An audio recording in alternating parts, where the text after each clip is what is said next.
back on the main screen, and we'll actually, that's what we were doing before, isn't it? Let me move this out of there. Okay. Well, Joe, let me try a different thing. This will be terrible if I can't share my screen. But we will survive.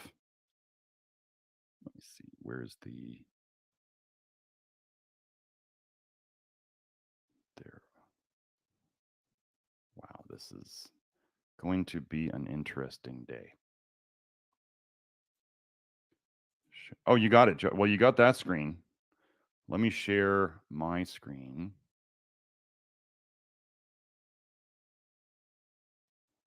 Let's do this one. And then let's get on this. And let's get into this. Okay. Joe, can you see it now? Can you share it? Let me know. Okay, well, we're screwed. All right. Well, then, let me read you some stuff from a couple of study titles from PubMed about PHGG. So that is what Sunfiber is the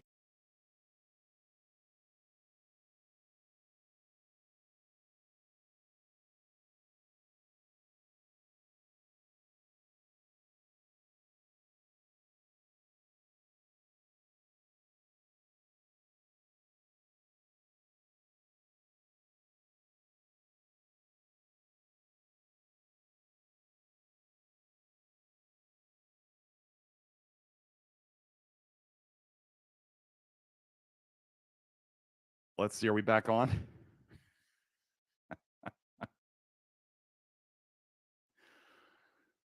Let me know if we're back on, Joe. We're back on. Okay.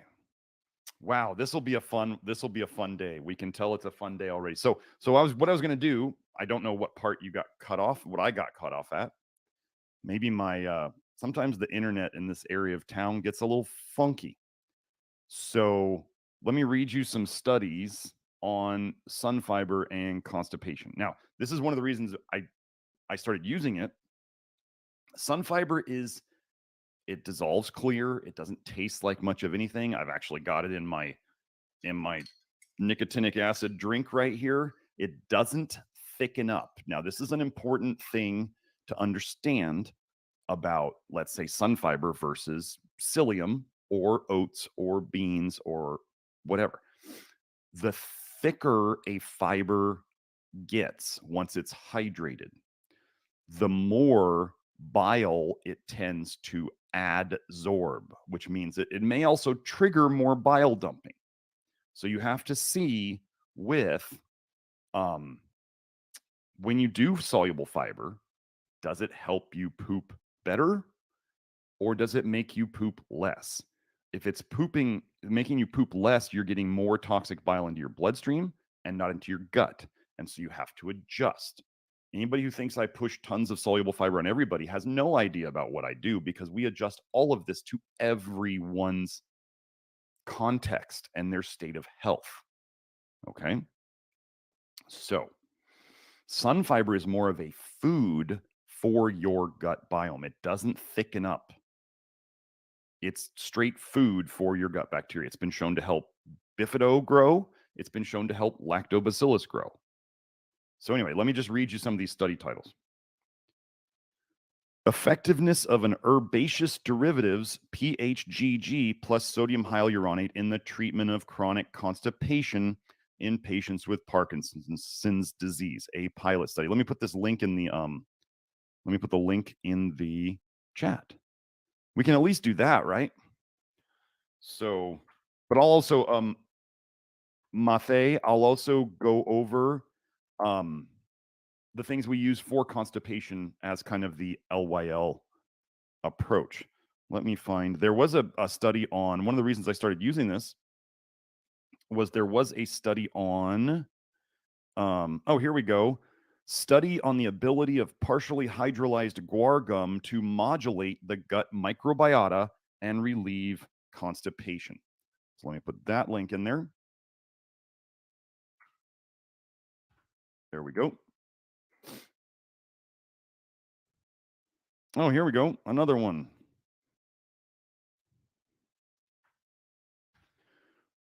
Effectiveness of partially hydrolyzed guar gum in reducing constipation in long-term care facility residents. A randomized, single-blinded, placebo-controlled study. If you don't know, especially the elderly, they get lots of problems with constipation. So, and I think oh, here we go. Partially hydrolyzed guar gum in the treatment of irritable bowel syndrome with constipation.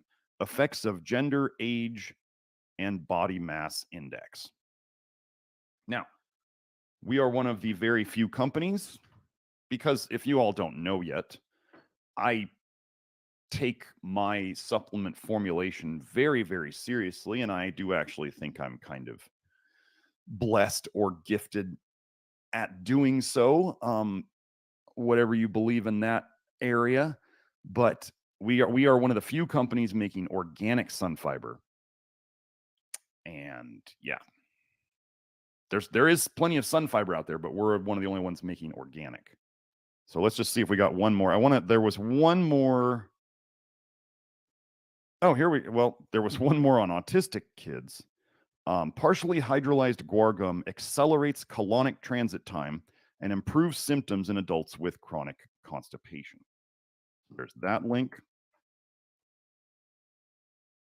There it is. There it is. Here's the last one.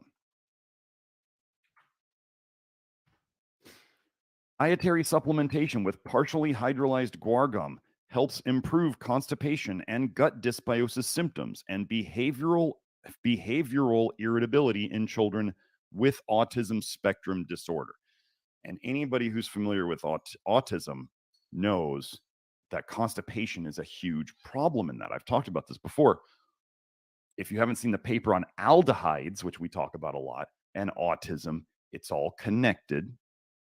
So, okay, so Joe wants me to try sharing my screen again.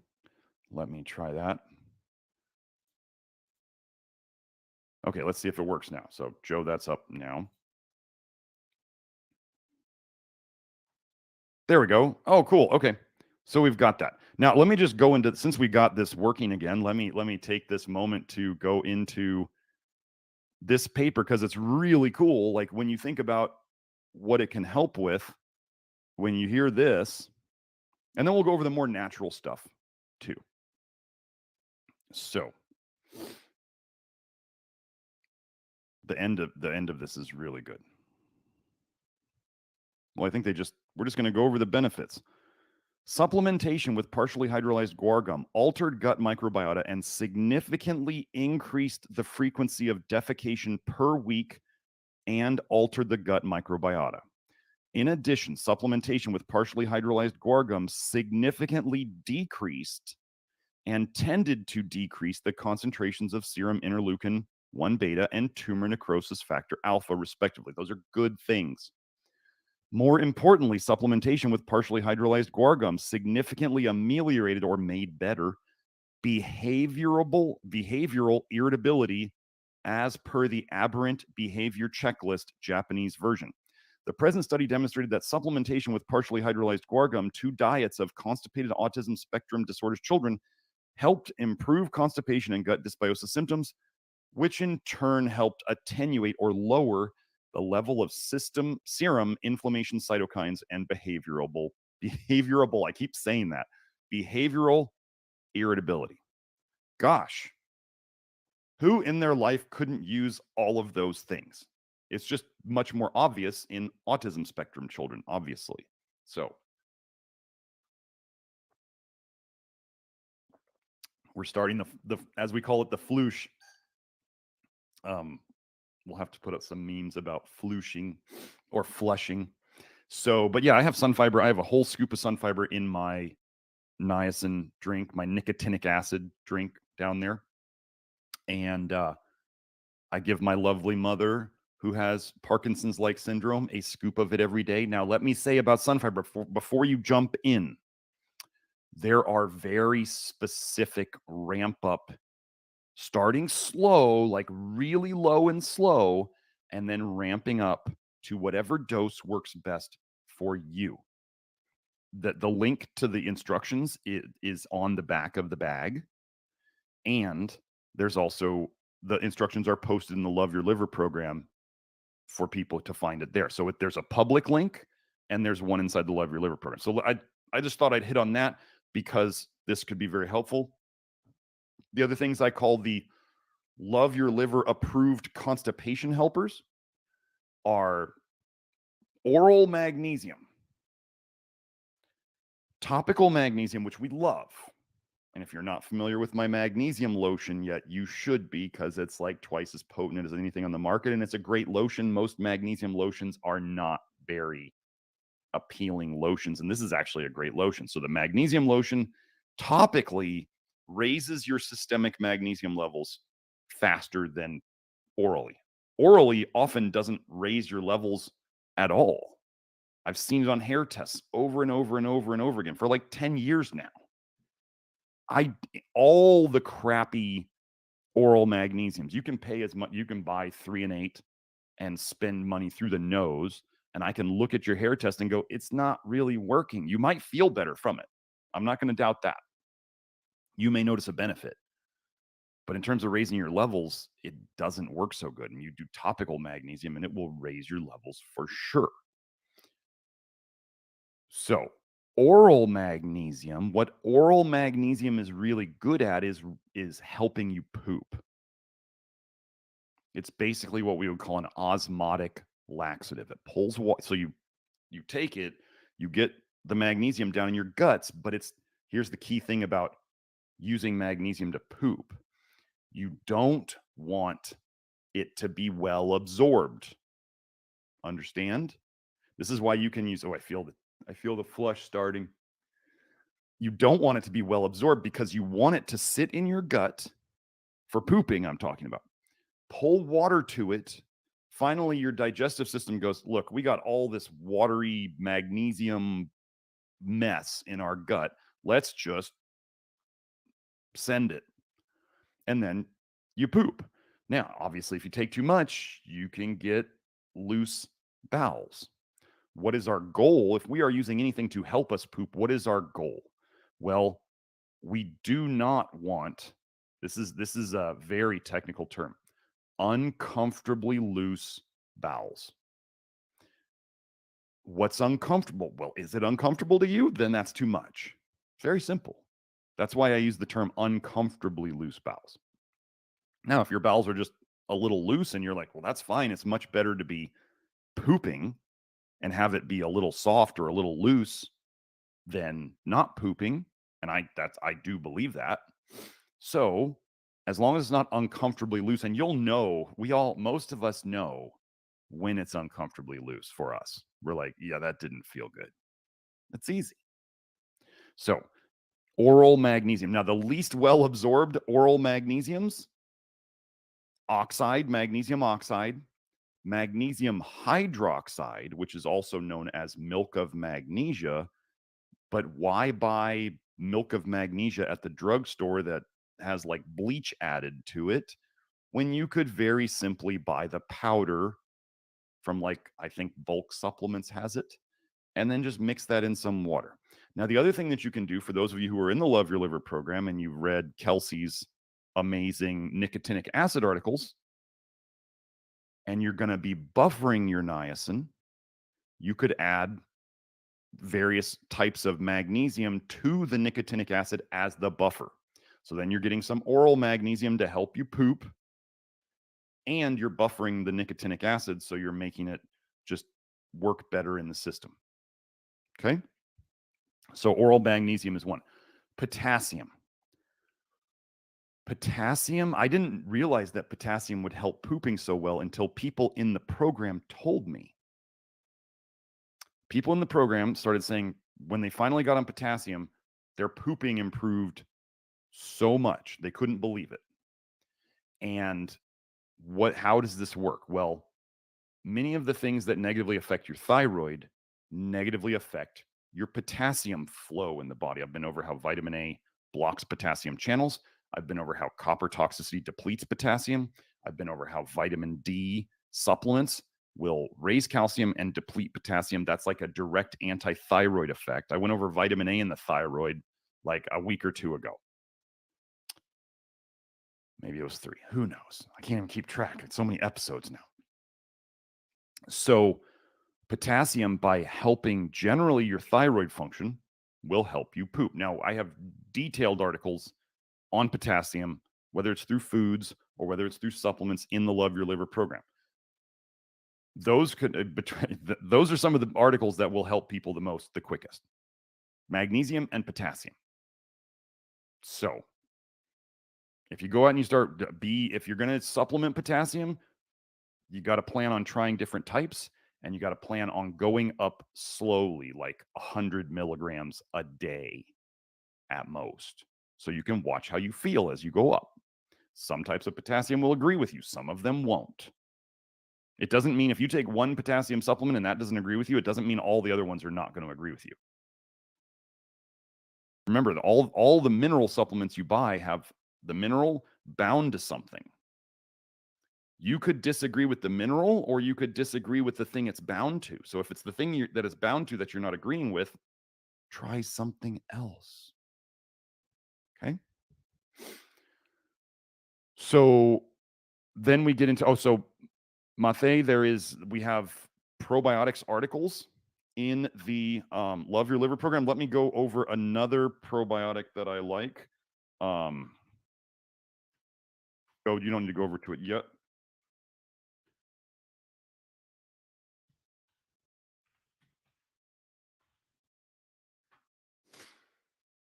So, let me see if I can find a good. That's what I wanted. Okay. So we want.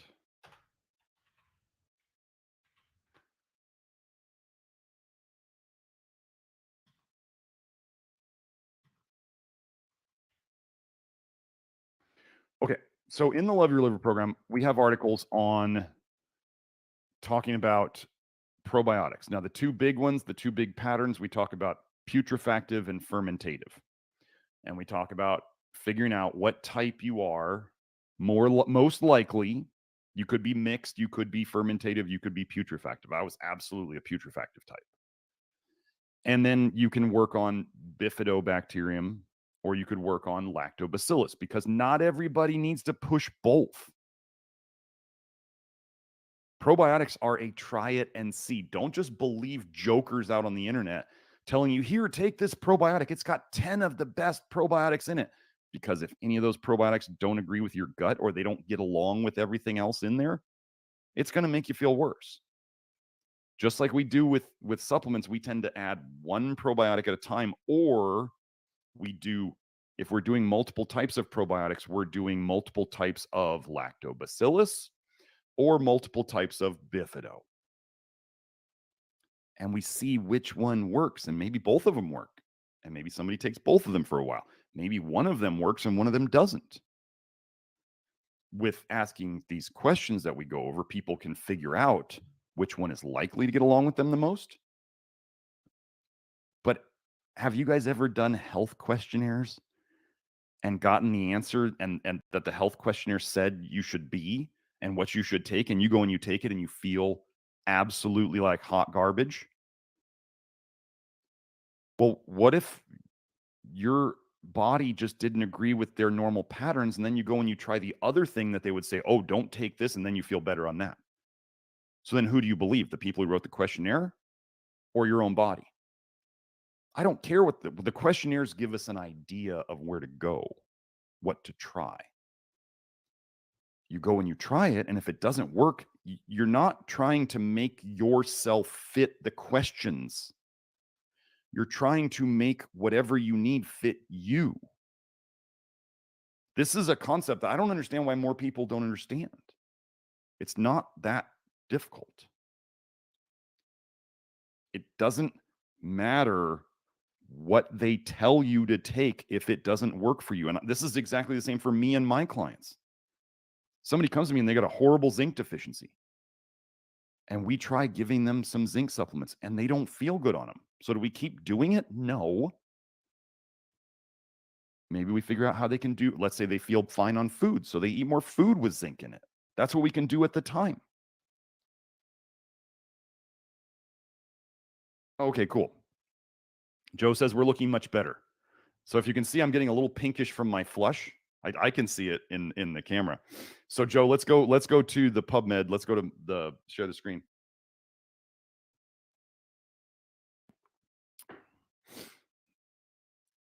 And okay, so here we go. Bacillus coagulans unique IS2 in constipation, a double-blind placebo-controlled study. Bacillus coagulans, this is a spore probiotic, lactospore. It's got tons of research on helping with diarrhea, but it's also got quite a bit of, constipation stuff. So here we go. Bacillus coagulan. Oh, wait. Bacillus coagulans probacei in treating constipation dominant functional bowel disorders.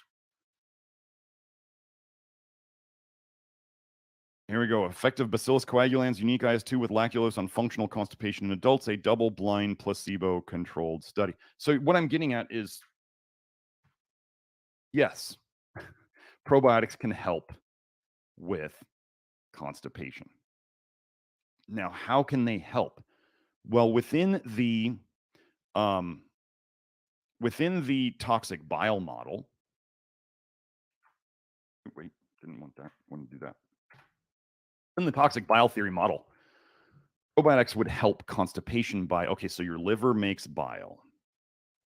The bile then goes to it's supposed to go into your bile ducts and then down into your small intestine. Now, sometimes people who have chronic constipation, there's a couple of things that could be going on here. The bile is not going into the guts, or it's not staying in the guts long enough, because bile is the trigger for you to poop. Okay. So if you have like an excess of bile in your gut, you get diarrhea. If you have not enough bile in your gut, you are constipated. If you have, the Goldilocks effect, the just right, then you poop right. Okay, so if with constipation, I'm not going to go into the diarrhea thing. I'm going to save that time today. But the constipation thing, basically, if you got diarrhea, charcoal that, like, get it done. You can stop the diarrhea, or at least reduce it in frequency and intensity with charcoal. Do we need to do other things to fix the problem? Yes, but you can take care of the diarrhea with charcoal very easily. So, constipation. The bile is not going into the intestines. It's probably being made, but it's not going into your intestines where it's supposed to go. Where is it going? Well, the worst case scenario is what we call intrahepatic cholestasis. Intra means within, hepatic is liver, cholestasis means bile stagnation, or the bile is just going where it's not supposed to go. So think of intrahepatic cholestasis as your liver's making bile, but it's directly leaking out of the liver itself. That's why it's intrahepatic, from within the liver. It's leaking from the liver itself into the bloodstream. It's not even going to the bile ducts, the big bile ducts. It's going right back into the blood. This is the worst case scenario. These people are often, in my opinion, in my experience, from what I've been seeing, the people who are the most sensitive to supplements and foods and a lot of this stuff, especially when they are underweight. This is where I think there's an intrahepatic cholestasis pattern, most likely. Does this change anything we do? No, it doesn't change a single thing we do. So if you're out there and you're going to try to self-diagnose with intrahepatic cholestasis, you're going to come and tell everybody on the Love Your Liver program that you think that's what's going on. It doesn't change a single thing that we do. If you take supplements or you eat certain foods and you feel bad, then don't eat them. I would do that with anybody else. I do think underweight types, and intrahepatic cholestasis people, just like, it doesn't even matter if that's the situation. If you're sensitive to things and you don't feel good on them, don't take them. Crazy. So then where else could the bile be going? Well, GERD, gastroesophageal reflux disease, or sometimes they call it bile reflux in the literature, or heartburn, is bile going back up into your stomach. Actually, I found a great paper the other day. Joe, let me find this first. I did toxic bile.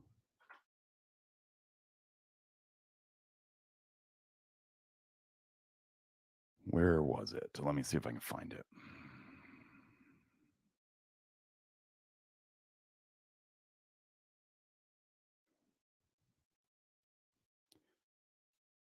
Let's see.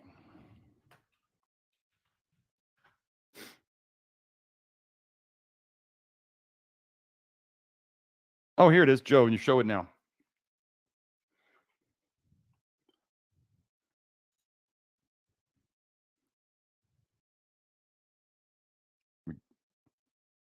Here we go. Okay. I just thought this was funny because so many people, so many experts out on the internet are like, bile acids aren't toxic. They're good for us. And I'm like, yeah, no. Just look at this title, Toxic Bile Acids in Gastroesophageal Reflux Disease, Influence of Gastric Acidity. Let me put it to you this way, folks. You're not supposed to have any bile in your stomach. You understand? Do you understand the anatomy? Like, the bile is actually backflowing up into your stomach. It's going against gravity to get to your stomach. You ever wonder why, you folks who have had GERD, why when you lay down flat, the GERD gets worse? It's because it's easier for the bile to flow on a flat surface and go back up into your stomach and your esophagus than it is when you're standing upright. This is why so many people with heartburn, they sleep on extra pillows. Is so you keep the uphill so that the bile. See, why does it make any sense why if you were laying down, the stomach acid doesn't change, right? You still have the same amount of stomach acid. But if bile is the cause of your GERD and you lay down, it makes sense that it's much easier for it to backflow up into your stomach. So you get GERD. Let's say you have constipation and GERD. The bile goes up into your stomach. That's your symptoms. And then I've shown studies here before where the bile then absorbs directly through your stomach into your bloodstream. So did that go down into your intestines to help you poop? Not at all. Not at all. And then that bile in your bloodstream contains toxic copper, toxic vitamin A, toxic metals, toxic bile acids, all these toxic things that then go into your system. And then they do things like, oh, I don't know, cause you to become hypothyroid and give you autoimmune thyroid disease. And what's one of the biggest symptoms with constipation? With constipation? Hypothyroid, right? Hypothyroid and constipation are like bosom buddies. They go right together. So you're poisoning your thyroid with the bile that's in your blood, and the bile that's in your blood is not helping you poop. Do you see? So the goal is not necessarily, like, let's say somebody has intrahepatic cholestasis or GERD. The goal is not necessarily to make more bile. The goal is to heal the liver and the teeny tiny bile ducts in the liver so that the bile goes where it's supposed to go. If the bile is going into your stomach, we want to stop the damage. Quickest thing to help GERD is charcoal in water, not charcoal capsules.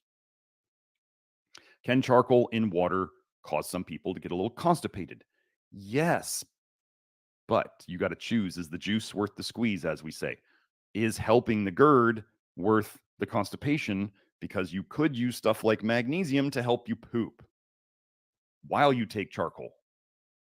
Okay, so other things that we often use. So we've been over 3 of the 5 things that we talk about in the Love Your Liver program. Oh, I'm sorry, 6 things. Another thing that will help you poop is nicotinic acid. Let me go find that. Let me go find this one.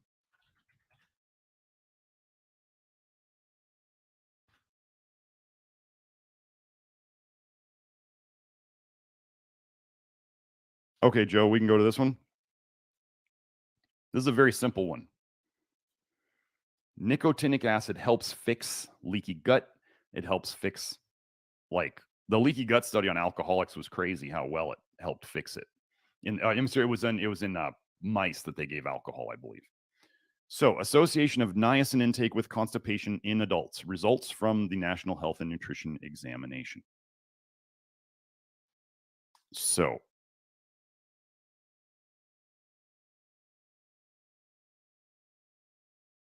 let's just read the results and we'll skip over all the numbers.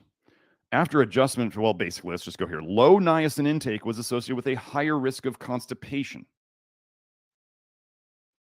A daily intake of 0 to 18 milligrams of niacin was associated with a higher risk of constipation. And the conclusion here, the findings of this study suggested that daily intake of 0 to 18 milligrams of niacin was associated with a higher risk of constipation compared to a daily intake of 18 to 27 milligrams of niacin. Where do we start a lot of people on nicotinic acid supplementation in terms of the amounts? Well, they might do what's called a drop, or a 1/64th of a teaspoon, or 25 milligram niacin nicotinic acid capsules. So you remember how they said 0 to 18 versus 18 to 27? And all of a sudden people are taking they just start taking anywhere from 25 to 42 milligrams of nicotinic acid. They've already jumped into the next group where there's going to be less constipation. So, nicotinic acid helps fix a lot of the damage that vitamin A toxicity causes, that toxic bile causes. It helps, you need it as energy to run your ALDH system, which we talk a lot about. So, Mathe, if your mom is constipated, I would suggest you get into the Love Your Liver program. And the very first thing that you could try, I mean, other than sun fiber, would be the nicotinic acid. And there's low dose, even the low dose will likely help. Okay. So then there's just a couple more food-based things that can help constipation. I know I spent a lot of time on this, but constipation is really, really, really a big deal. I mean, people are stuck. But anyway, prunes or prune juice. Now, it is the sorbitol in prunes or prune juice that are helping. Now, the real low vitamin A, crazy people will be like, oh my gosh, he can't recommend that. That has carotenoids in it. And I'm like, it's much more important for somebody to be pooping than it is to worry about, I would rather somebody pooped once or twice a day by eating some prunes than didn't poop and was avoiding prunes and was super good on their vitamin A. Okay. Pooping is key. So prunes, and then kiwis, actually. Kiwis have, this will be funny. You guys will be surprised. Let's go kiwi constipation PubMed.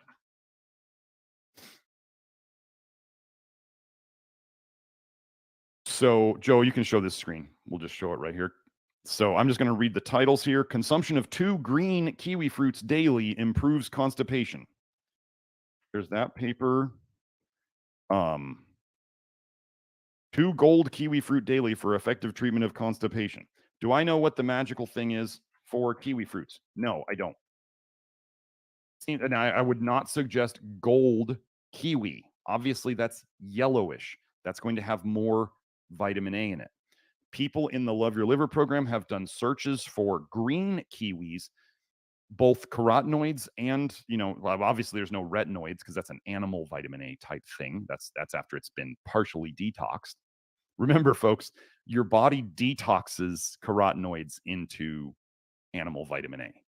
That's part of the detox process. It's not your body making vitamin A for you to use. It's not that. You have been misled. Vitamin A is not a vitamin. It's a poison made by plants. And the different forms of it are the different stages of detoxing it. And it gets more toxic as you detox it. It's called biotransformation or intoxification. It's a legit thing. Many poisons, as they go through our liver, actually become more damaging, more toxic. And vitamin A, the greatest example of this is Accutane. When you consume carotenoids or retinoids, they will eventually, some of them will turn into Accutane in your body.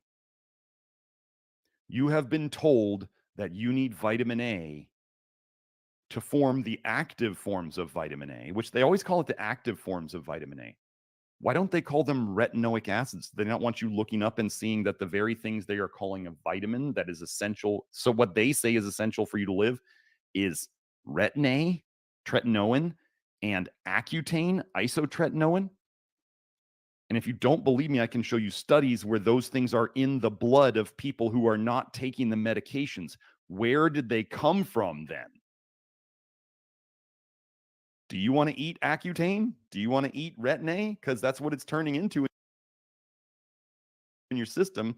People denying this are the most delusionally, ignorant people of the science I've ever seen. It's right there in the biochemistry of it. I've shown it multiple times. So anyway, Mathe, I hope that helps your mom. Thank you for the super chat. That was a big thing on constipation, but it's a big topic. Very important. So let me go look at that other super chat. Where'd it go? Oh wait, I'm so far behind in the chat. Okay. Ramon says there's evidence of xylitol helping the oral microbiome. However, can it be disruptive to the gut microbiome? What is your take on xylitol all in all? Well, for any of you who are in the chat, if you've messed around with xylitol and maybe you didn't get along with it, please feel free to comment or in the comments later. Okay, so I mentioned sorbitol. You know what? I got a Kleenex out to blow my nose and I didn't blow it. Okay. I'm not a huge fan of sugar alcohols. Well, here's the first thing to know. Most xylitol is genetically modified. So all of a sudden, you want to mess around with xylitol, the very first thing you're looking at, it's just like if you were going to do potassium citrate or magnesium citrate. The citric acid that's used to bind to those minerals is almost all GMO. So the very first thing you have to do is find a brand that is not GMO before you even get into, is it good for me or not? I mean, because nothing GMO is good for you. Somebody brought up there's a probiotic that they give people for avoiding hangovers. Let me find it. Let me find that one.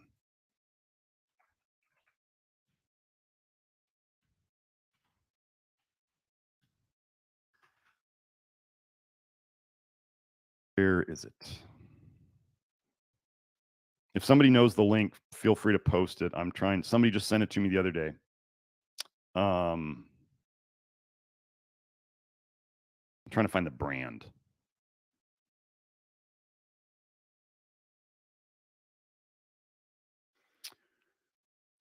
Oh, dear.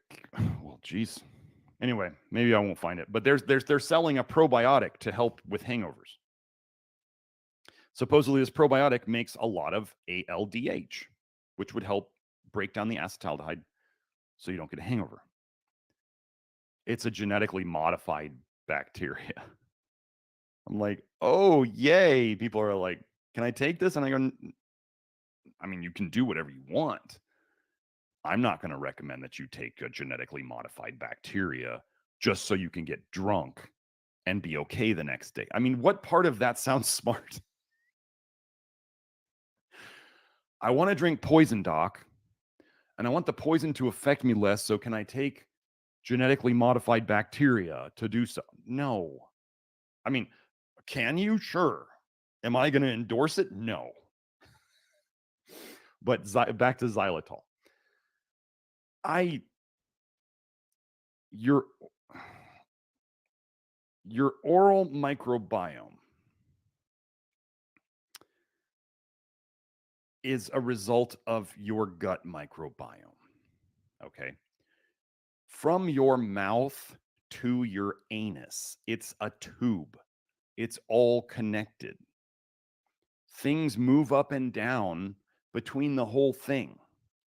If you have an oral microbiome problem, you have a gut microbiome problem.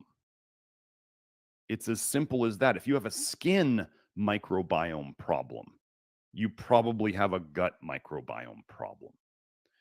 Actually, Kelsey was getting tons of testimonials in her posting them in Telegram. At least she posted them, so I got to see them, but I'm sure she's posting them elsewhere about people's gum disease and gum problems fixing themselves after nicotinic acid supplementation.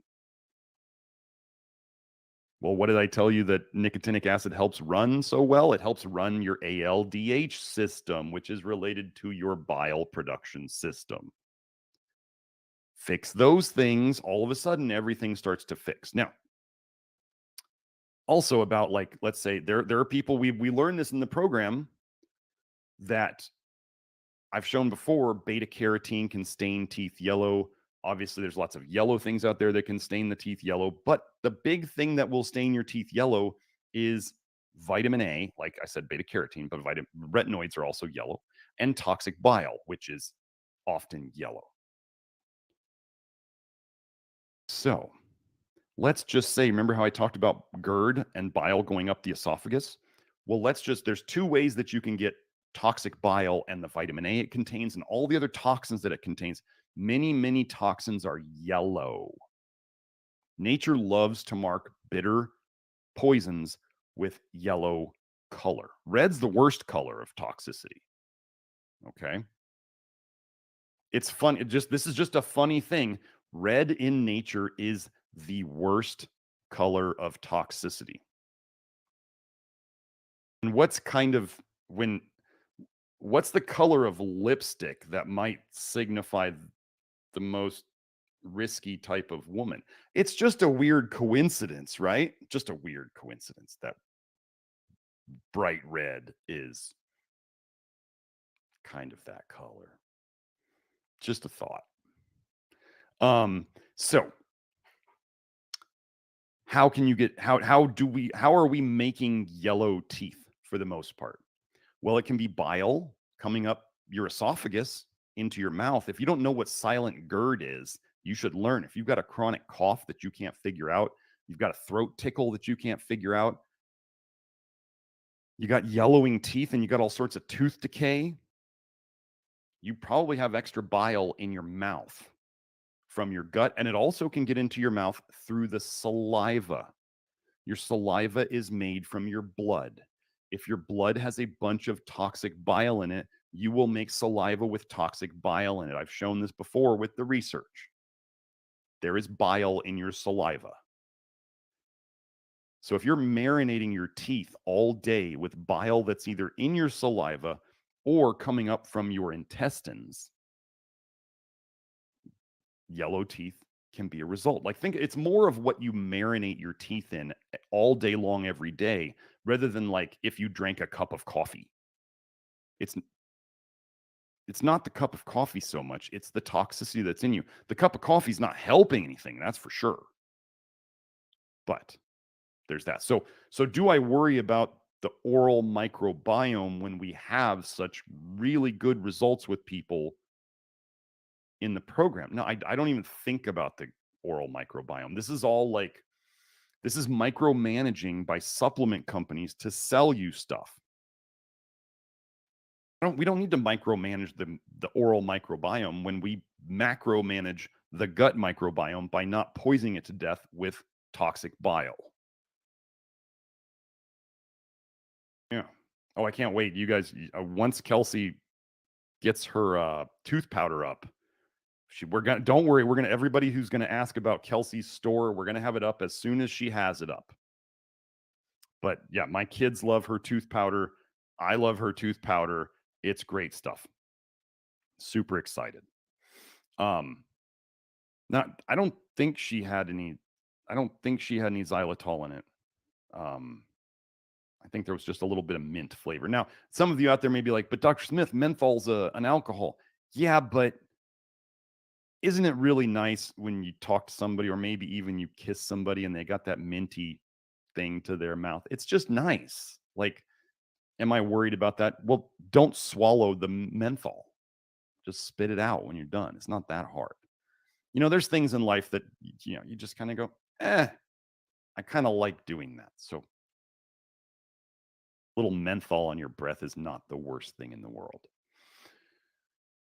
But yeah, xylitol, all in all, I'm not going to take it. I'm not going to, like, when they do xylitol nasal sprays or whatever, the xylitol is trying to, like, just make things, like, not stick to your nasal cavity. It's a Band-Aid. It's a symptomatic Band-Aid. And a lot of people don't get along with sugar alcohols. So I tend to avoid it. And then you got to figure out the GMO thing. And then, are you really addressing the root cause? If xylitol affects the gut microbiome, are we going to assume, as in the big ass at the front, are we going to assume, make an ass out of you and me, that it's necessarily fixing things? Short-term studies are, until proven otherwise, mostly garbage. We want long-term. So that's my take on xylitol. Hope that was satisfactory, Ramon. Good question. Ramon is a very regular super chatter, and we really appreciate his questions. I don't see any. Oh, there's one. Okay, there we go. And Mike here. He says, "Hi, Mike here. What do you think of carrageenan? Since guar gum is in one of your supplements and it is often with carrageenan, is carrageenan harmless?" No. Carrageenan is nasty stuff. Remember, did you remember when I said do not do straight guar gum? It will irritate the crap out of your gut. Right? Like, I mean, there's lots of things we prepare. Like, we don't eat raw oats. We cook them. We process them in a way. We break them down before we put them in our gut. So partially hydrolyzed guar gum takes out a lot of the problems that we would have trying to break it down ourselves. So yeah, the little, I don't want to say it's not a mistake, but it's a line of thinking that you're getting into, Mike, where you're thinking that just because these things are kind of similar, if one is okay, are the other ones okay? No. The one thing that I do think Ray Pete was onto, one of the few things, was that carrageenan was bad. But then I saw some joker on Twitter, some angry, bitter Ray Pete follower, he was like, "Oh, you're selling guar gum, LOL." And I was like, you guys are just so clueless. Trying your pithy little attacks on me. It's okay. It's partially hydrolyzed. It's not guar gum. It's different. So no, I would avoid carrageenan. Yeah. That's where carrageenan comes from mostly. Seaweeds. What are seaweeds super high in? Vitamin A. Like, thickeners can be an issue. And just so you know, like with sun fiber, sometimes amazingly small doses help people huge amounts. And if they try to go higher, then things are not great. So then we just simply use the amount that works. Yes, there's a scoop in the sun fiber, folks. Does that mean you have to take a whole scoop? Absolutely not. But we have to make a serving size. I mean, that's just what we have to do. So, and the scoop, the size that we use, just so happens to be the size that's used in the studies that seem to give good results. So I just go by that. But yeah, I would not use carrageenan. I don't know of any health benefits to carrageenan. And I know if we go in, let's just go and do.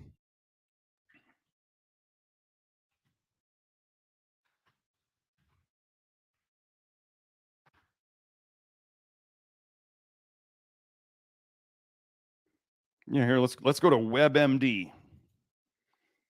Here we go. Let me make this bigger. Carrageenan is made from parts of various red seaweeds. Red seaweeds. Not green, but red. in the Rhodophyceae family. It's commonly used to thicken foods, but it has no nutritional value. Oh, God. People use carrageenan for cough, common cold, and other conditions, but there is no good scientific evidence to support any uses. Yeah, I'm going to pass on that one. View the references. Here we go.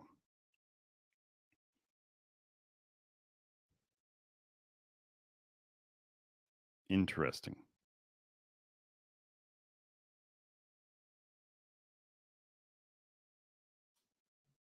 I'm going to pass on it. It may feed certain gut bacteria, but that could be good or bad. But yeah, pass on the seaweeds too. Seaweeds are not good for you. Some of the highest vitamin A producers out there. Red tide. When you hear about the algae that makes red tide, it makes tons of carotenoids. Do you know they've found yellow dolphins now? Like dolphins that are so full of these carotenoids that they're turning yellow. Oh, the other thing that the red tide has a lot of is iron. Iron and vitamin A in it. Wow. And it's poisoning sea creatures? You don't say. It's like these patterns are everywhere, folks.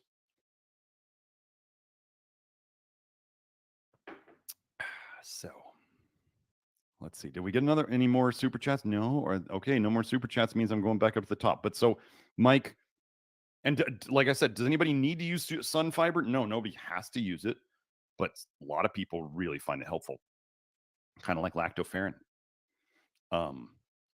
And we start people slowly on both of them because they are super potent in terms of what they can do to the gut biome. You start shifting your gut biome around purposely, it's going to clean out the garbage. So that can make people feel a little worse for a while, but that should get better if that's what they needed to do. That should get better. So, okay, so we're going to start back up at the top. Let me see. I've been trying to keep track of certain chats. Hello, Sarah. So, okay, so Cass says, my husband and I just started taking niacin 25 milligrams. I plan to stay here for a while. And I believe my husband had a big bile dump the same day into the next. Could the niacin have triggered this? It's possible. I mean, it could have been. Okay, and now this is, I'm just going to use this Cass as an example of like being a practitioner as I am and dealing with questions. Like, I mean, people have told me before I am the most patient person that they've ever come across in terms of questions. And I do it because I want people to feel better. But there's a funny line of questioning that I get sometimes where they'll be like, as an example, I was really tired yesterday. Do you know why? Or I couldn't poop yesterday. Do you know why? I couldn't sleep last night. Do you know why? And I'm like, it's one night or it's one time. The reason I've gotten so far in doing all of this is because of pattern recognition. There is no pattern with one. You know what I mean? One is not a pattern of anything. One is, by definition, not a pattern. So what you would need to do, could it have been? Could the niacin have caused a big unleashing of bile? Sure. Yeah, it's possible. But a lot of times when, I mean, a flush, like, okay, so my son, the first time he took the nicotinic acid, my son has anaphylactic tree nut allergies. We've gotten rid of one of the three, and there was a test where one of them was like gone for a little while. So we're working on it.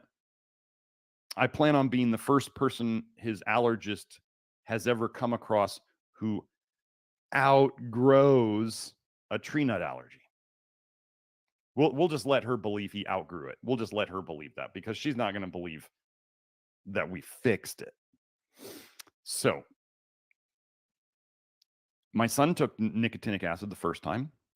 and he got a little bit of an ache in under his left rib cage. So not the liver side. The liver's on the right.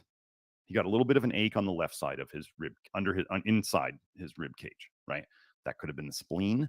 Spleen's very involved in the immune system, is it not? If there's a tree nut anaphylactic process, does that mean his spleen may be a little janky? Sure. Why not?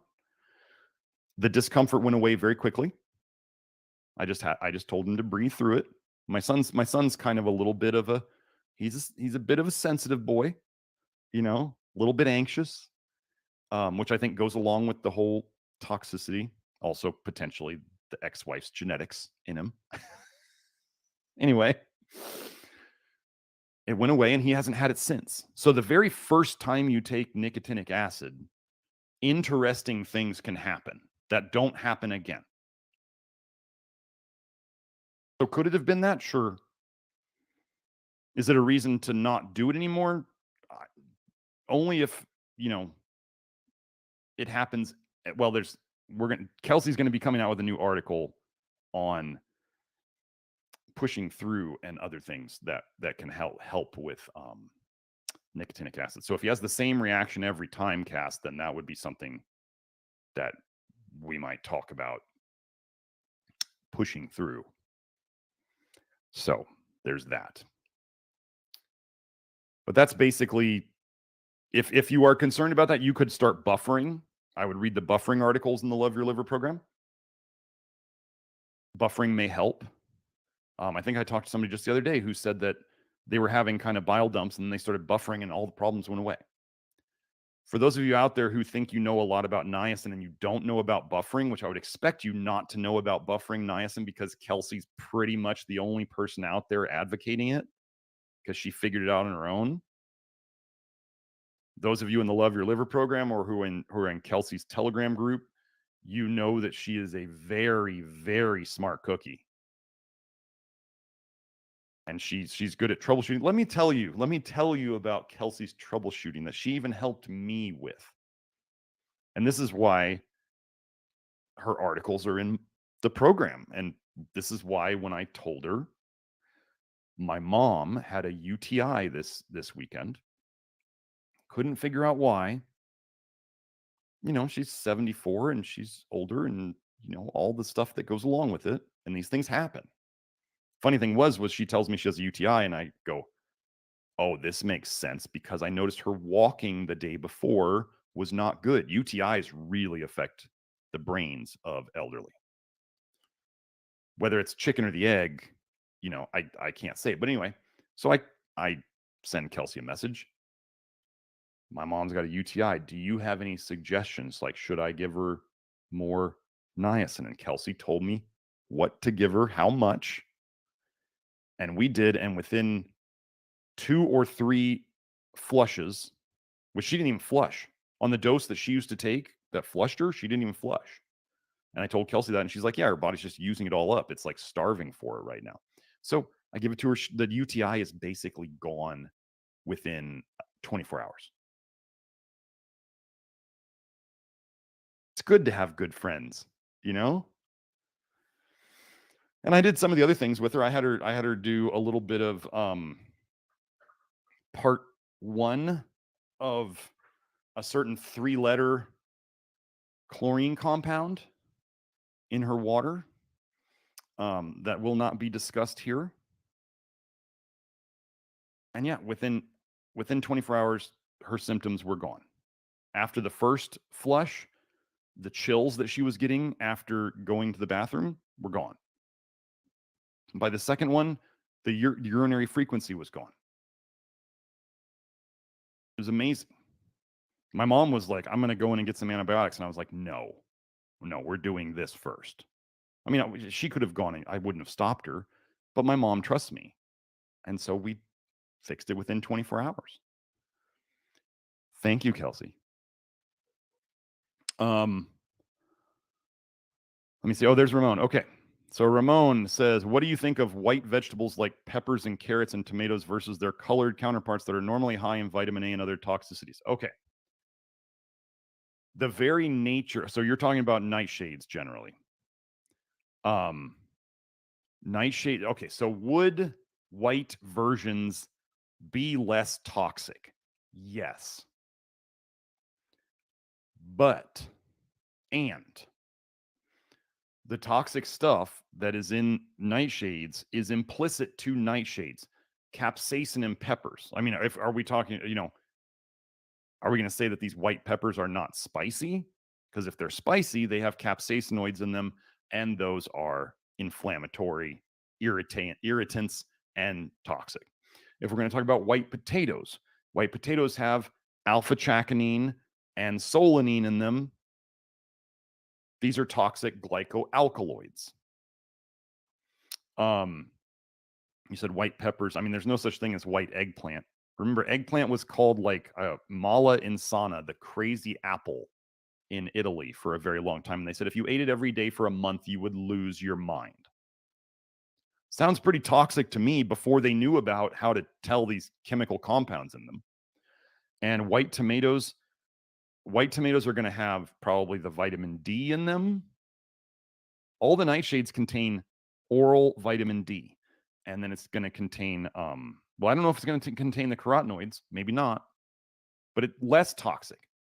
If you had to choose, if somebody was saying, Dr. Smith, we're going to force you to eat tomatoes today, what color tomatoes do you want? White or red? White or green?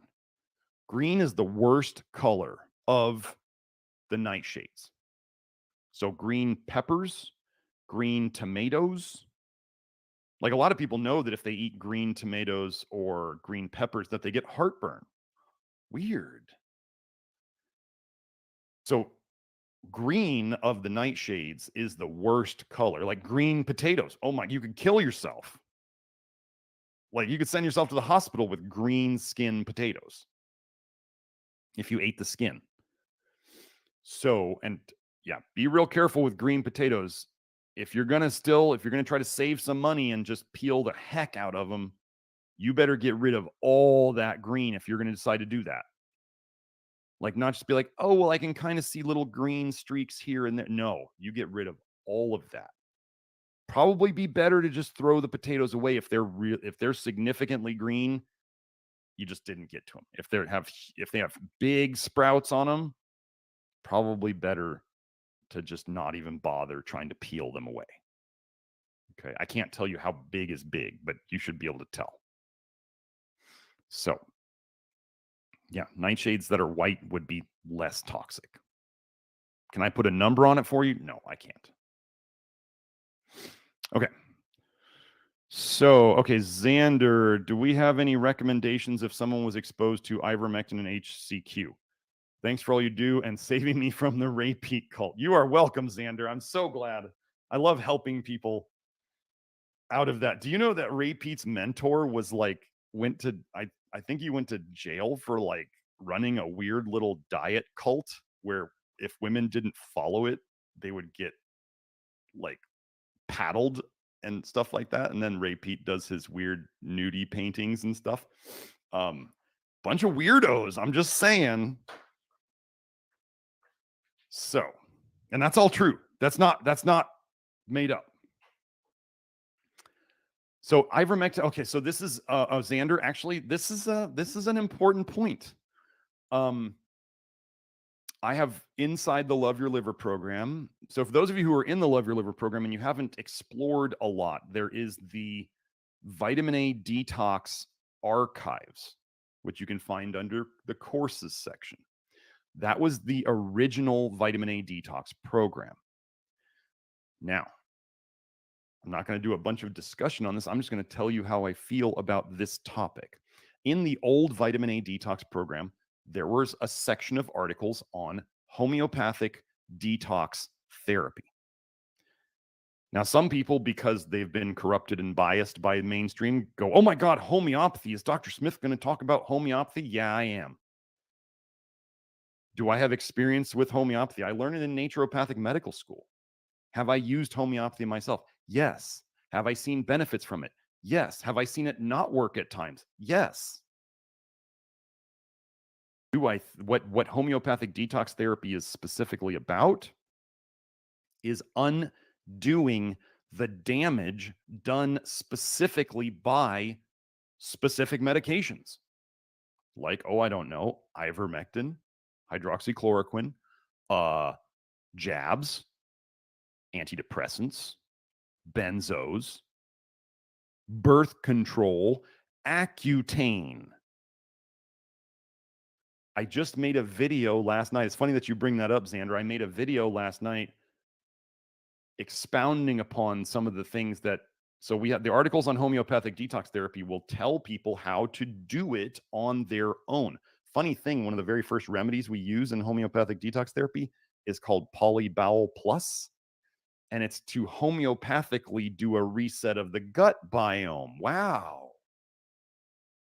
So it's weird that in homeopathic detox therapy, the very first thing they do is a gut biome remedy, and then they do something for the medication or chemical poison that damaged your liver. Does this sound like toxic bile theory at all? Weird. But it's another approach.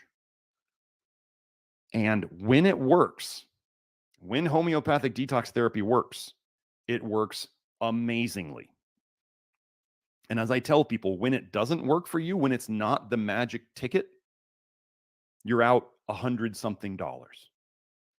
And I always remind people, we have all spent obscenely stupid amounts of money on stuff that didn't work for our health in the past. So if you're not willing to take the gamble on $100-something that may just absolutely change your life, like sometimes people, let's say a woman tries, the biggest ones we do, especially for women, are birth control. And for men, it's like Accutane, or a lot of times it's antidepressants. But the two big ones that we have the most, birth control and Accutane. The key thing to picking your remedy in this is which drug or poison or toxic compound were you exposed to, did you take, that you can say, my life was never the same, or my quality of life was never the same after I took it. Now, there might be one of those in your life. There might be multiple. What's the first one you pick? The one that you would say was the most damaging. But everybody starts with Polybowel Plus. And I just made a good video about the basics of homeopathic detox therapy and troubleshooting it, and I'm moving that into the main Love Your Liver program today. So funny that you brought that topic up. So let's say, Xander, you look into your history and maybe ivermectin or HCQ didn't really cause you any problems. That's okay. You don't have to. Some people, they learn about homeopathic detox therapy and they want to do every single medication they've ever taken. Did I do that? No, I did ketoconazole, which was the medication. I did ketoconazole and Polybowel Plus the very first time. And I think I did another round after that of another 2 meds. And I think I was like, okay, I'm good. I'm not going to do every single med I've ever taken, but some people want to do that. So what I would say, Xander, in your situation is if you decided to look into homeopathic detox therapy. Now, just so you know, folks, these remedies, homeopathic detox therapy remedies, are only available to practitioners. And so I only facilitate people getting them if they are in the Love Your Liver program. So don't email Julie or the office and say, I want to get these remedies, but I'm not a member of the Love Your Liver program. No, you got to be in the program. I'm not just going to give this crap out all over the internet for people to go and mess up and then say they did something wrong because they didn't have the information and they didn't have the buy-in to go into a $99 a year program. If you're not going to buy in that much, don't. I don't have any time for you. This is not you, Xander. I'm just saying people in general. As I joke about, I too like to have a roof over my head and food on my table. People who think I should give away everything for free, well, go away. So what I would say, Xander, is from your situation, if you chose to pursue this, okay, so the general Love Your Liver program can address, I mean, we don't have to address specific medications. We don't have to. Because if we generally fix the liver, things get better and your body can repair this damage. So first I would say the general, if you want my best work, you work with Nathan or I, or we may have potentially some new practitioners in the works. But work with Nathan or I on hair testing and blood testing and the consultation and the office hours, and that is our best work.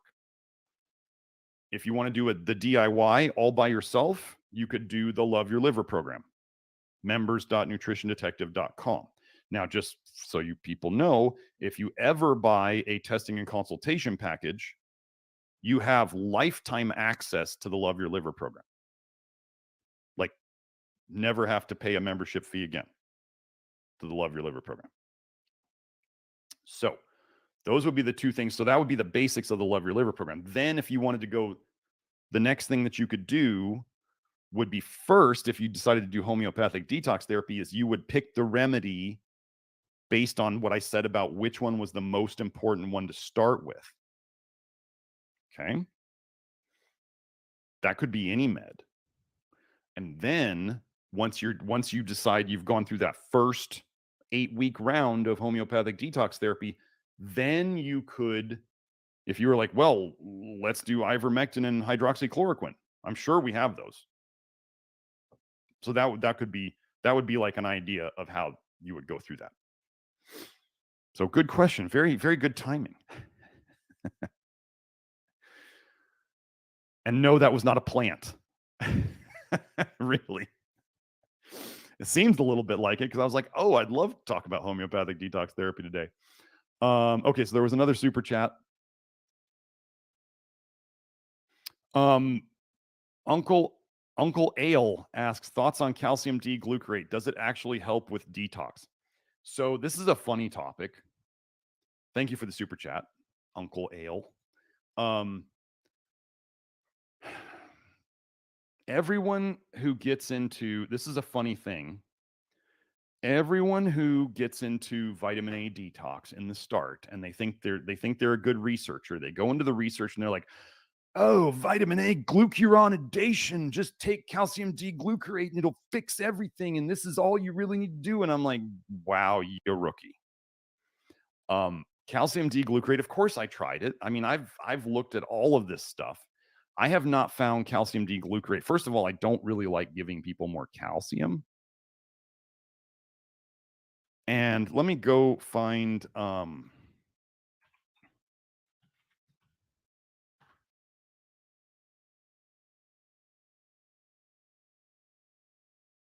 me go see what we got here.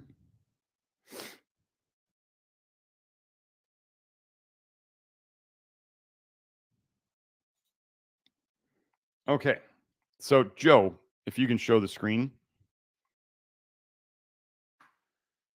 So, they talk about calcium D-glucarate in foods. Glucuronic acid, I believe is what it is. So, calcium D-glucarate is just calcium bound to a glucuronic acid. What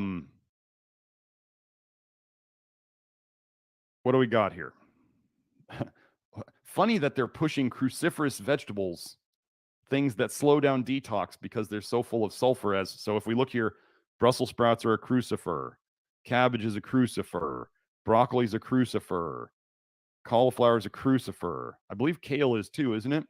So 5 of the top 10 foods with calcium D-glucarate are all crucifers, cruciferous vegetables, which are known to be consumed raw in excessive amounts, anti-thyroid. Weird.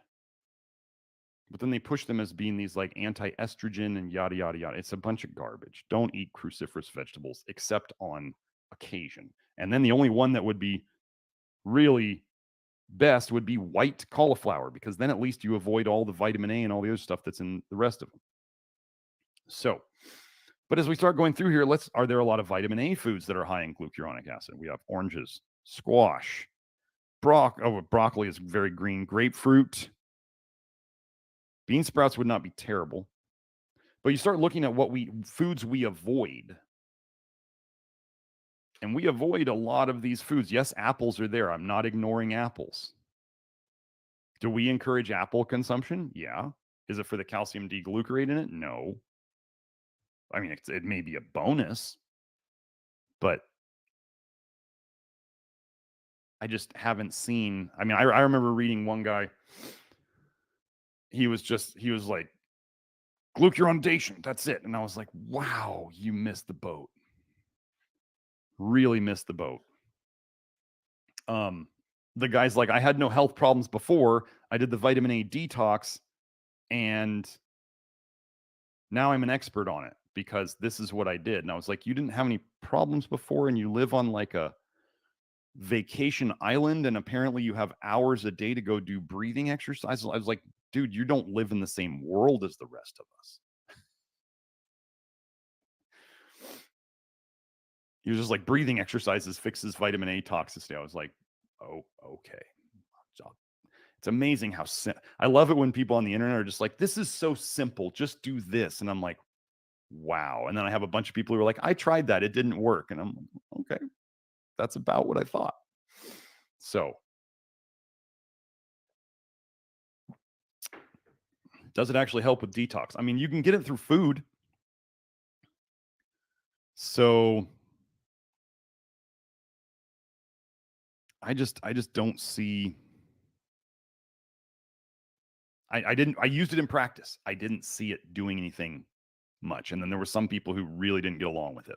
So we've tried and left behind many of these things that, I mean, they'll sell you everything from cruciferous vegetables, you know, the DIM and the indole 3 carbinol and the calcium D glucarate. Like, you realize that cruciferous vegetables are all created by man, basically. Like your broccoli, your Brussels sprouts, your cauliflower, your cabbage are all hybrids of the mustard plant. Look it up. So man created all these cruciferous vegetables that you eat today. And somehow they figured out, oh, these are also amazing for us, even though God never made them in the first place. We had to make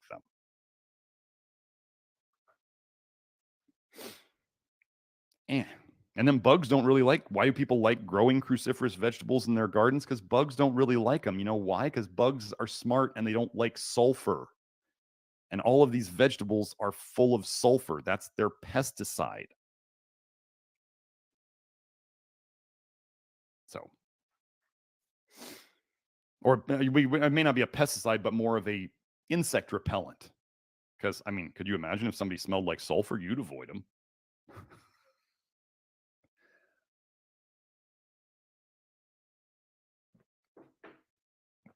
Actually, on that note, we do tend to avoid people who smell like sulfur.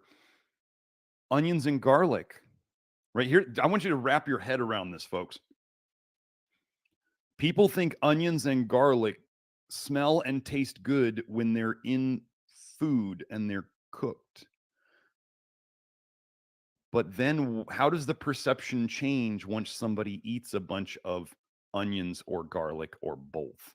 And it's coming out of their breath, or it's coming out of their armpits, or it's coming out of their sweat. And it's the same smell. People say body odor smells like onions, and then it's the grossest thing ever.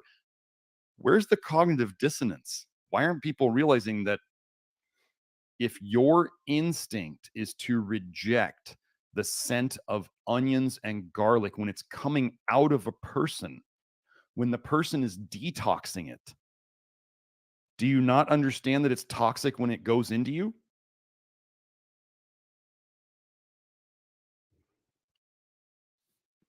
You don't have to like it for it to be true. So, let me see if I can find something here.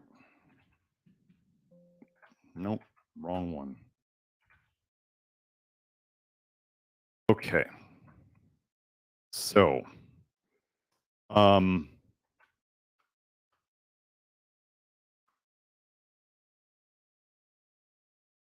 look through here.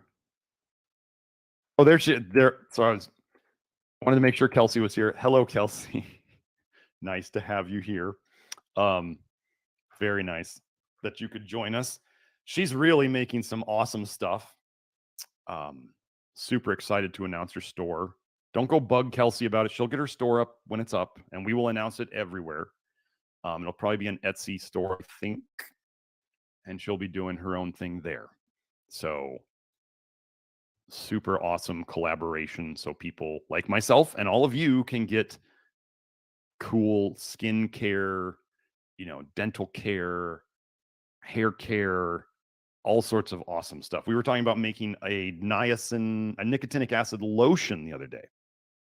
That would be fun. People are really having good results with the niacin spray. So Kelsey's been putting recipes for different nicotinic acid preparations that you can use for different things.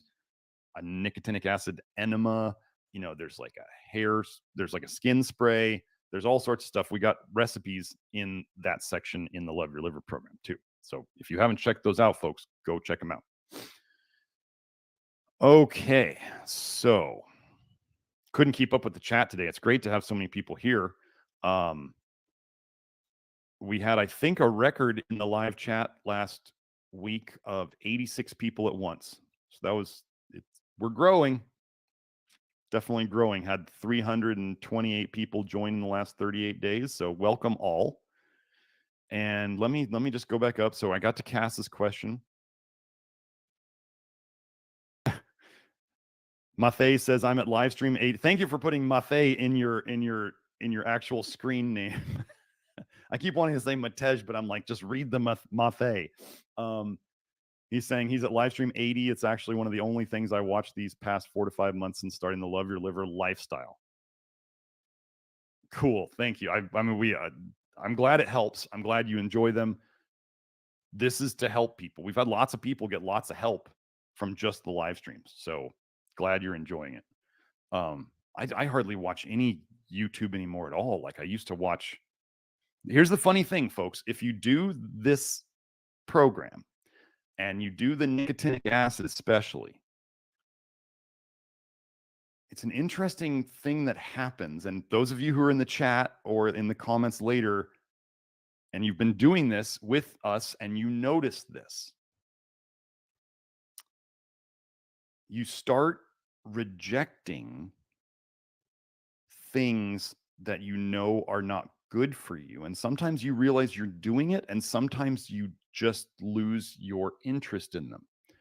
As an example, people with nicotinic acid will often start losing their taste for what we're seeing now: alcohol, sugar, vinegar, like these things that are probably not great for us.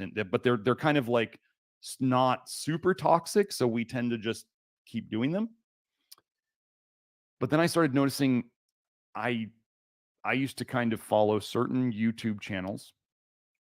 There were a little bit of fear mongering. And all of a sudden I know it happened with the nicotinic acid. I just stopped watching them entirely. I was like, I have no desire to watch it. We talk about this in terms of poison begets poison. Like the more toxic you are, the more toxins you want. As an example, there have been plenty of men in the program who have said that they know that when they were at their most toxic, like chemically, dietarily, drug-wise, whatever, that was when they were watching the most porn. And then as they got healthier, they were able to start moving away from that.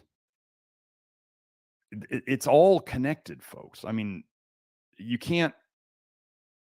Those of you who have had anxiety and depression in the past, and maybe you're better now because you fixed your nutrition and your toxicities and your deficiencies and all of that stuff. When you're biochemically messed up and your brain is functioning on a biochemical trash soup, you can do things like breathing and focusing and trying to be present and all the other things that you can do actively. Just like you could hold your posture better. You can suddenly go, oh, I'm going to stand in better posture. But what happens as soon as you're distracted? or your brain goes back into the loops that it was in. I used to be part of this kind of like self-growth approach, and I go in there every week, and I was like, the guys come in, it was a men's group, the guys come in with the same issue every week, like they're not making any progress. How much of that is biochemical that they don't know they have?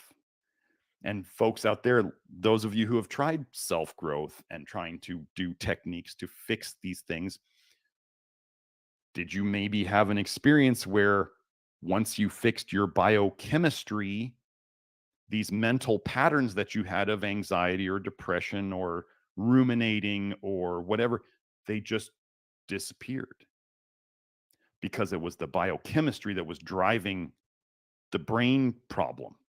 Get rid of the biochemistry problem, you stop thinking about these things. Abram Hoffer, Kelsey could share, some of the links about Abram Hoffer. They were fixing schizophrenia with 3,000 milligrams to 5,000 milligrams of nicotinic acid a day. So if I tell you that nicotinic acid helps you detox vitamin A, especially, and then they were fixing, and then I have a paper called three separate lines of evidence showing that retinoids, vitamin A, are the cause of schizophrenia. So we have a paper showing that 3 different lines of evidence, 3 different pathways that show that vitamin A is the cause of schizophrenia. And then I tell you that, and Kelsey, as she taught me, that nicotinic acid is basically like accelerating vitamin A detox, and that they were fixing schizophrenia with 3,000 to 5,000 milligrams of nicotinic acid a day. That's a big dose. That's not something you start at, folks. And that's something that has to be buffered if you don't want to have potential long-term issues with it. That's all in the Love Your Liver program. But do you see the connection? Like, it all starts to make sense. Like, can you just give a schizophrenic some mental exercises to do and just make it go away? No. It's a biochemical thing. You fix the biochemistry, poof, it goes away. People keep telling me I look happier and happier doing these things. And what am I doing? I'm just same stuff I've been doing. It's just as you do it longer, it's a marathon, not a sprint. As you do it longer, these things build on each other. Oh my goodness. I tell people not to text me during my live stream, like friends. I'm like, Tuesdays, don't text me.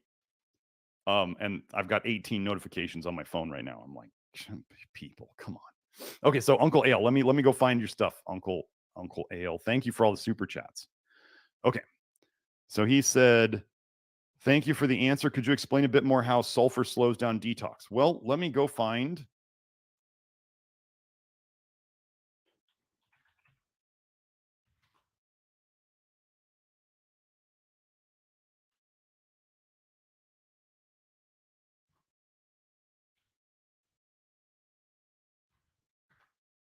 Oh wait, let me do. Should I do sulfur?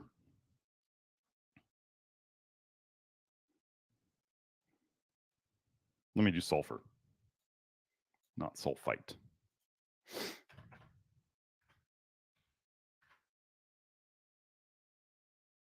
May have to go on PubMed. Oh, here it is.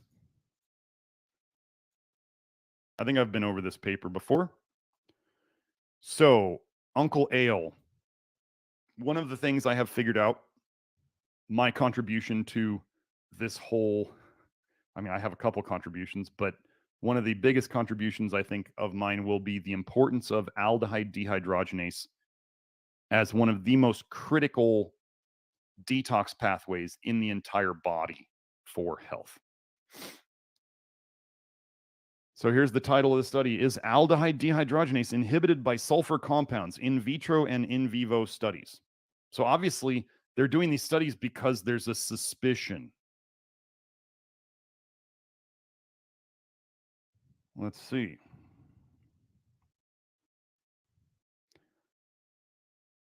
Studies were performed in vitro. So that's in cells. using yeast, ALDH, and various reactive sulfur species, including sodium, I don't disodium sulfide. I don't want to say the chemical names of these because Kelsey will just tell me later. She's like, you said that wrong. You said that wrong. So, the obtained results clearly demonstrated that ALDH could be regulated by sulfur species, which inhibited its enzymatic activity. This is a little bit of gaslighting. It's regulated by sulfur species which inhibited it? Wait, so inhibiting is regulating? So if I drive my car with the emergency brake on, is that regulating my speed? Somebody might technically get into the stupid definitions of it, but we understand that regulating would be like we would want to. I would want to think of regulating as a positive thing. Aldehydes are super toxic to us, so if it's inhibiting that activity, that would be a bad thing. I would not use the word regulating for it, but whenever science wants to hide toxicity, they use terms like modulate and regulate. And what's the one that they use with vitamin A? Retinoic acid. Oh, what's the word? I've been over this before. I think I went over on Twitter. Signaling. They'll use the word signaling to hide toxicity. So after treatment with polysulfides or hydropersulfides, the level of protein-bound sulfur increased while the activity of the enzyme dramatically decreased. The enzyme they're talking about is ALDH. Moreover, the study demonstrated that ALDH activity was inhibited in vivo in whole animals, living animals, in the rat liver after garlic-derived trisulfide administration. This is the first study reporting the regulation of ALDH activity by sulfane sulfur species, and the results suggest that it leads to inhibition of the enzyme. Pretty simple, pretty straightforward. Sulfur slows your detox. We have all been lied to about sulfur being needed for detox. That's it. But it's purposeful. I believe it is purposeful from the very, very top that they're going to make these studies and they're going to convince like naturopathic doctors, oh, sulfur, like take your NAC and take your glutathione and do all this stuff. All they're doing is band-aids at the very best. I tried glutathione in practice. It didn't do crap. And some people felt way worse on it.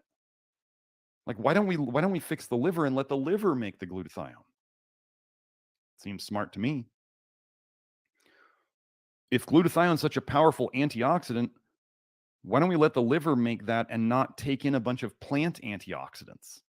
Oh, antioxidants. Oh, here's another one, Uncle Ale, since it seems like you're new. So this detox system, ADH, alcohol dehydrogenase, and ALDH, aldehyde dehydrogenase, are what they call oxidative processes. Okay. In my opinion, the most important detox processes in your body are oxidative. Basically, breaking things down is one way to look at it. What did they push on us as being the next wave of health for the last 20 or 30 years? The antioxidant garbage theory of health. That if you just eat enough antioxidants, all your health problems will go away. Has that worked, or has everybody gotten sicker? Pretty sure everybody's sicker. So, yeah, I'm going to pass. Now, Susan asked, do our hormones are sulfated, right? It's not that, okay, so here's the deal. There is no diet that has no sulfur in it. Meat has quite a bit of sulfur in it. But maybe you've noticed that usually, you can eat meat and not get gassy, but you start eating a lot of these other sulfurous things like cruciferous vegetables and you can get very, very gassy. And what does it smell like? It smells like sulfur. Here's just another funny thing. In the Bible, brimstone is sulfur, and that's the smell associated with hell and the devil. So anyway, maybe there's some signs in the past. And then what color is sulfur? Oh, it's yellow. Now, can things be sulfated? People get into the sulfated thing all the time. I've been over this with somebody else who used to be in the program, but became an egg cell and couldn't jump past only vitamin A being a problem. Vitamin A will mess up your sulfation patterns more than anything else. So the people who are like, but sulfation, I'm like, if that's a process that's useful, that's important, vitamin A toxicity messes that up too. So how do we fix that? It's not putting more sulfur into the system. It's not taking magnesium sulfate baths. It's taking out the toxicity. That's what it's always been. I think glyphosate messes up sulfation too. And glyphosate blocks vitamin A detox at the cytochrome P450 level. I've kind of gone over, I've kind of covered all of these things. I'm not saying I'm expecting you to know it all, but these things have been covered. The most important thing to do.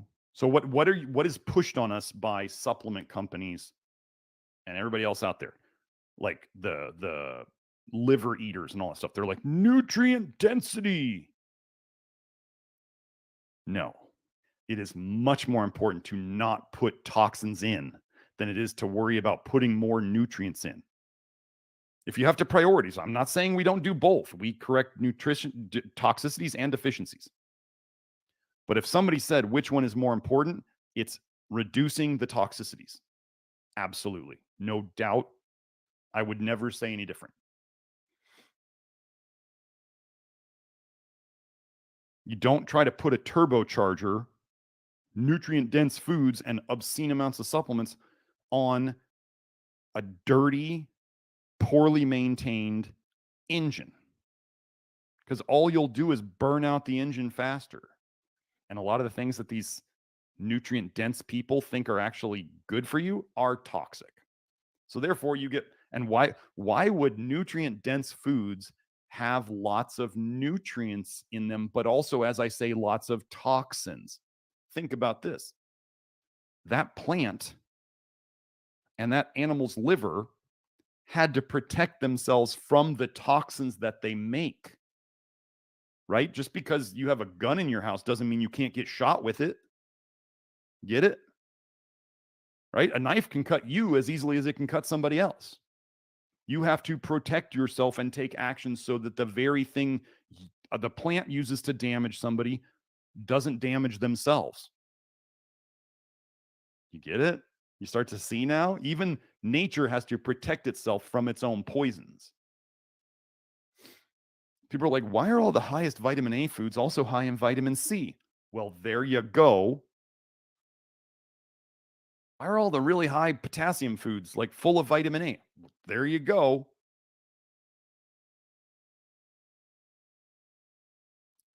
Why does it seem like all the high copper foods are high in zinc?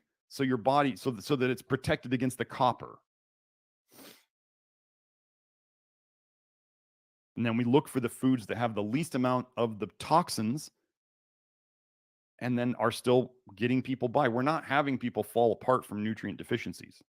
And we're not trying to eat nutrient-dense foods. I don't even think about nutrient density other than potassium in any of the foods.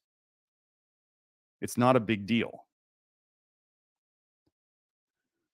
So let's go on to the next one. Vedant Puri, I hope I said your name right, or at least close. New to Love Your Liver program. Wondering what the side effects of Humira are. Been on that for 4 years for hidradenitis suppurativa. Effed up acne after maxing out Accutane. Wow. I mean, I'm sorry that you had to go through that. Maxing out Accutane. Okay. Well, okay. First, I would say go and we have a live stream on acne.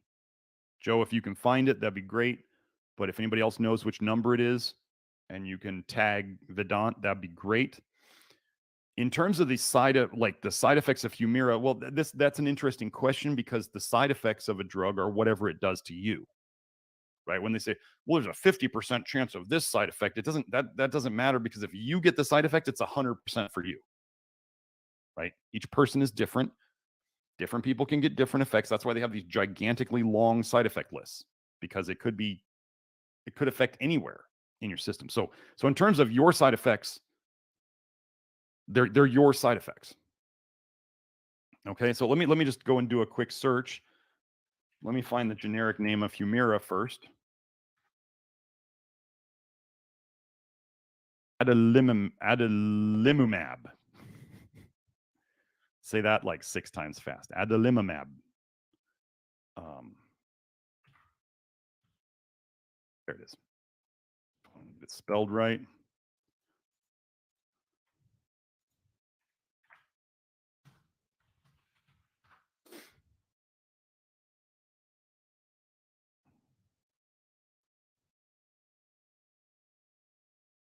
Okay.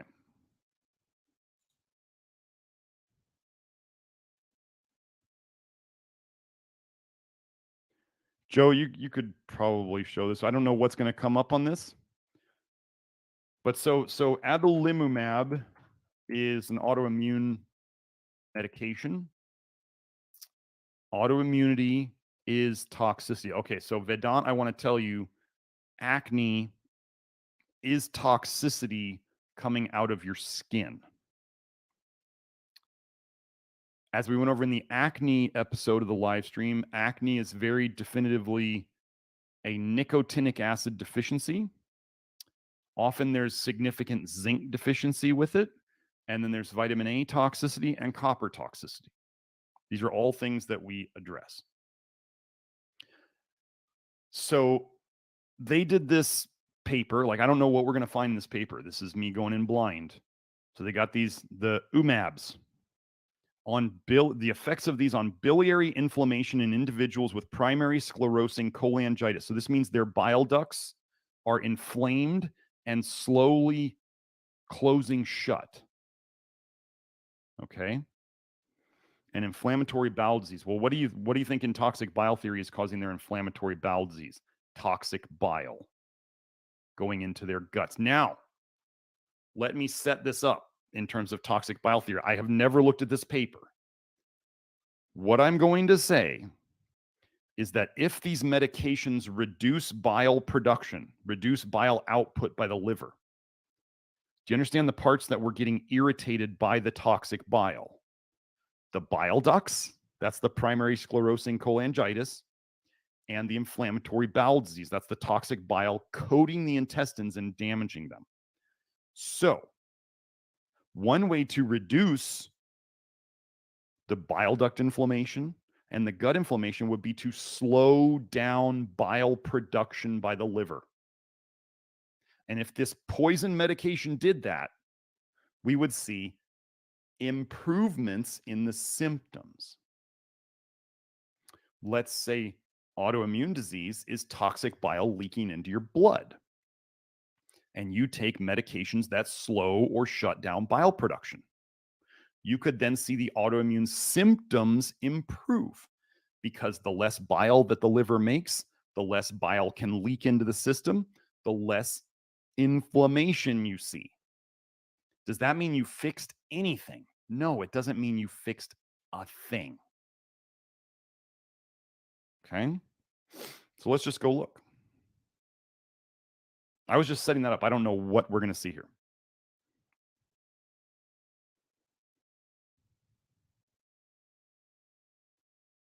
Well, here we go. So with just this quick conclusion, current evidence suggests that biological therapies used for the treatment of irritable bowel disease are not effective treatments for primary sclerosing cholangitis.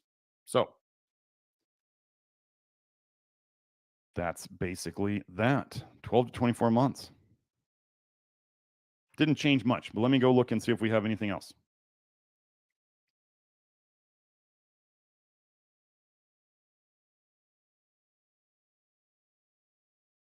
Because I searched for bile, if you want to see what I searched for. I searched for bile. The other term we can use is metabolomics. often measure bile in the term when they use the term metabolomics. That's when they're measuring a whole bunch of things in the blood, typically, I believe. Oh, it's a monoclonal antibody. Oh no, this is an ADBM. Sorry. Okay, let's go over this. This is why it wouldn't have affected the liver. Antibodies, folks, Vedant, antibodies are made with the express purpose of binding to toxins. This is why our body makes antibodies. Viruses are an expression of toxicity in the body. This is why when they try to, they tell you they're looking at your virus load, but they actually measure antibodies because they're looking at the toxicity level. Even though they don't know what they're doing, they're looking at the toxicity expression in your system via looking at antibodies. Retinol binding protein is basically an antibody. Our bodies make proteins to bind to toxins because it makes the toxin less toxic while it's in our system. So what is medicine treating autoimmune disease, which is, I say, is toxicity? Oh, they're treating it with antibodies, you say. Very interesting.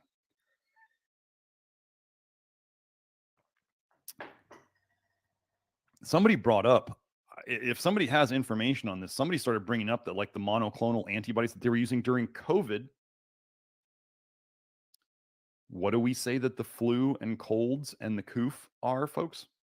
A massive triggered toxic bile dump that is leaking into your system and making you feel like garbage for a week or two. That's what colds and flus are. They're bile. It's not some magical little non-sentient protein strand making your body have all these symptoms. And then your body's reaction is to make a fever to try to burn it off. Get over the whole burning it off thing. A fever is toxicity. Unleashing that in your system. This is why fevers could kill you. Why would your body do something that could kill you? As a defense mechanism. It's the bile. Bile is behind your hot flashes. Bile is behind, when you wake up at night and you're hot. Bile is behind your night sweats. Bile is behind a fever. So, what do a lot of the things that we take for colds and flus do? They slow down your bile production. And this is how they make you feel better. And then you get through it. So could you do, if you were in a life-threatening situation and you use like a really strong medication to shut down your bile production and it could save your life? Yes. Yes. That can work. Would I want that done to me if I was dying? Sure, of course. I'm not stupid. But the side effects of Humira after, been on that for 4 years, for that after the Accutane, well, basically, I can't tell you what it's done to your system. And here's the critical thing about what we do. You hit the max. Okay, so hold on. Let me see this. Vedant, maxing out Accutane equals hit the maximum permissible dose a person can take when I was 20. Wow, man.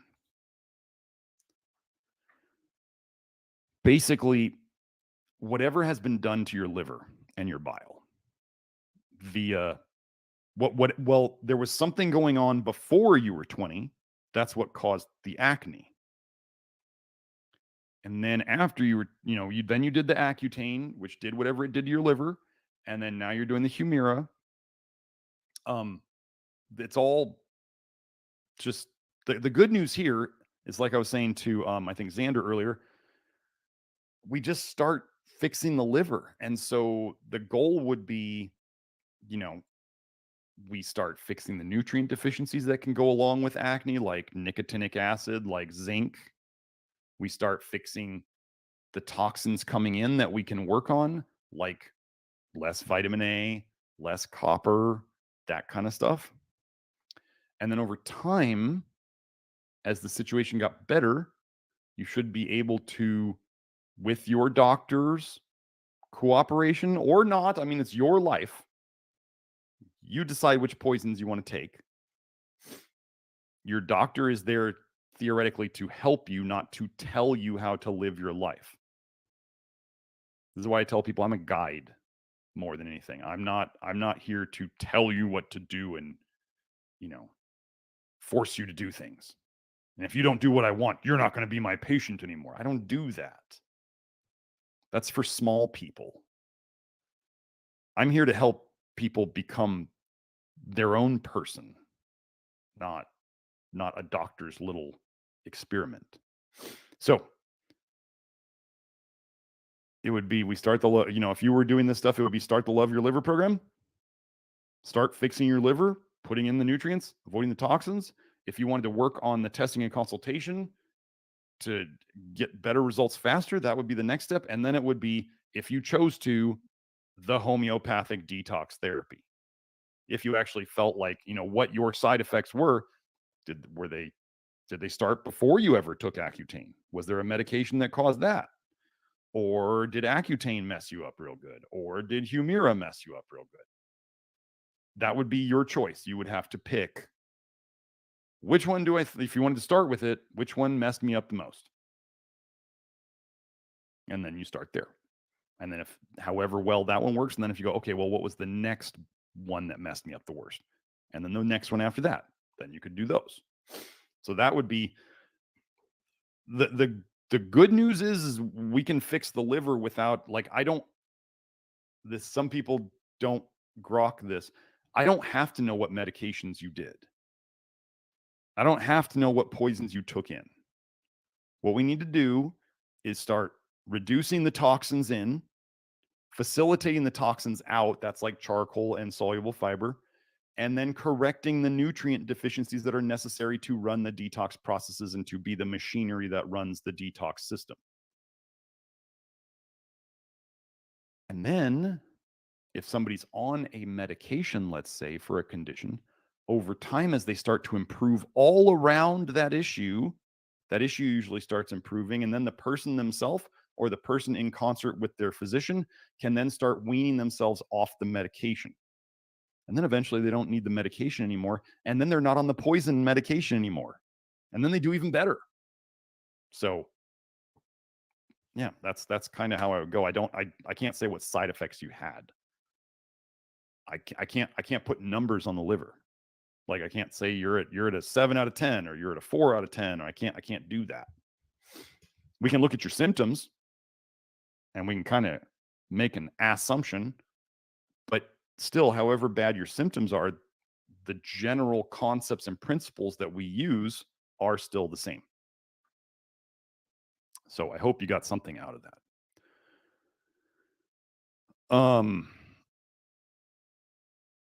Yeah, Zendog Breath, Bill Wilson. I'm going to get to yours, Ramon. Zendog Breath says Bill Wilson worked with Abram Hoffer on nicotinic acid. See link in chat. Yeah, there was Bill Wilson was the Alcoholics Anonymous guy, correct? Nicotinic acid was supposed to be the 11th step. But from what I've read, the other board members or investors or whatever, the other partners in the whole Alcoholics Anonymous thing wouldn't let it happen. What if it was the key? And what if the bad people in the world, they wanted more people to have more difficulty with getting off of the devil's water than they would have otherwise? What if there was a supplement that people could take that made them reject alcohol? I mean, what does conventional medicine do with alcoholism? They make you take a pill every day that then if you drink, it makes you feel horrible. So you could still want to drink. It's the weirdest thing. Like you're going to take a pill so that if you get the urges to drink and you do drink, it makes you feel worse because, oh, guess what? The pill to stop alcoholism slows down. Wait. It's a detox enzyme. It's coming to me. Oh, it slows down ALDH. So they make you feel even worse by slowing down your ALDH. Oh, disulfiram does that too. For disulfiram, they use it for Lyme. And if you slow down ALDH, you tend to slow down bile production. Weird how all this connects if you understand toxic bile theory as I'm putting it out here so far. We're working on a very thin book right now. Me and William want to put toxic bile theory into a small book so people can share it and stuff like that. It's not done yet. I'm just getting back into it. So don't ask. I will tell you guys about projects. Don't bother Julie and don't bother me about it, because if it's out, you'll know. Don't ask about lactoferrin. I'm busting my ass on that stupid lactoferrin supply chain problem every day. So anyway. But yeah, imagine, so instead of giving them disulfiram so that they get super sick if they drink alcohol, well, imagine the opposite. What if you gave them nicotinic acid where they feel better, their health problems start to get better, their liver starts to get better, they start to lose their taste for alcohol, they start to lose their taste for other poisons like, oh, I don't know, maybe the cigarettes that alcoholics always seem to smoke. They lose their taste for crappy fast food. They lose their taste for destructive pastimes. Could you imagine what that would do to industries? Do you know how hard it is to find nicotinic acid in supplement stores? Like, they might sell one type of bottle of it. It's almost like there's a conspiracy or something. Anyway. Oh, so back to Ramon's question. What forms of magnesium and potassium are the ones you recommend? Ramon, now you've been here long enough. You should know that this is not that easy of an answer. Which forms? I could list them off. I think I did this before on the.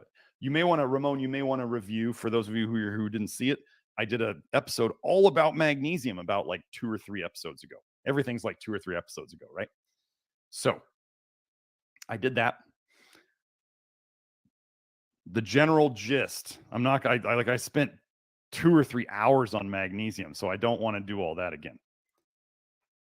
Topical magnesium is the best to raise your systemic levels. Okay? Our magnesium lotion, in my humble opinion, is the best product out there. It is twice as strong as everything else. That's typically magnesium chloride. So when you're looking at topical magnesiums, you're typically looking at magnesium chloride. I prefer USP magnesium chloride. It's the cleanest. The Zextine flakes are kind of on the way. I do not like Great Salt Lake stuff. Do you know that the Great Salt Lake at various times has had like the highest mercury levels ever recorded in like bodies of water? I'm not getting my magnesium from that place. I'm not getting trace minerals from that place. I'm not touching that. So, and I do not like Epsom salts. Why would I not like Epsom salts in terms of a topical approach that you could take a bath in or a foot soak or whatever? Magnesium sulfate. If you've ever had a bad reaction to an Epsom salt bath where you get out and you're like heart's pounding and you can't sleep and all this stuff, it's the sulfate. So, topical is magnesium chloride. In terms of pills, it depends on what you're trying to do with the pills. Are you trying to poop or are you trying to absorb it? Because we use different types for different approaches. Pooping, the best ones tend to be the cheapest ones because they're not very well absorbed: magnesium oxide, magnesium hydroxide, and then magnesium citrate can actually work pretty well as a laxative too. Any of you who ever took Natural Calm long enough, and you notice you're getting more sensitive and more sensitive and more sensitive to it over time, you got to lower your dose and lower your dose and lower your dose. Kind of a citrate thing. I don't know that it's good to have that happen.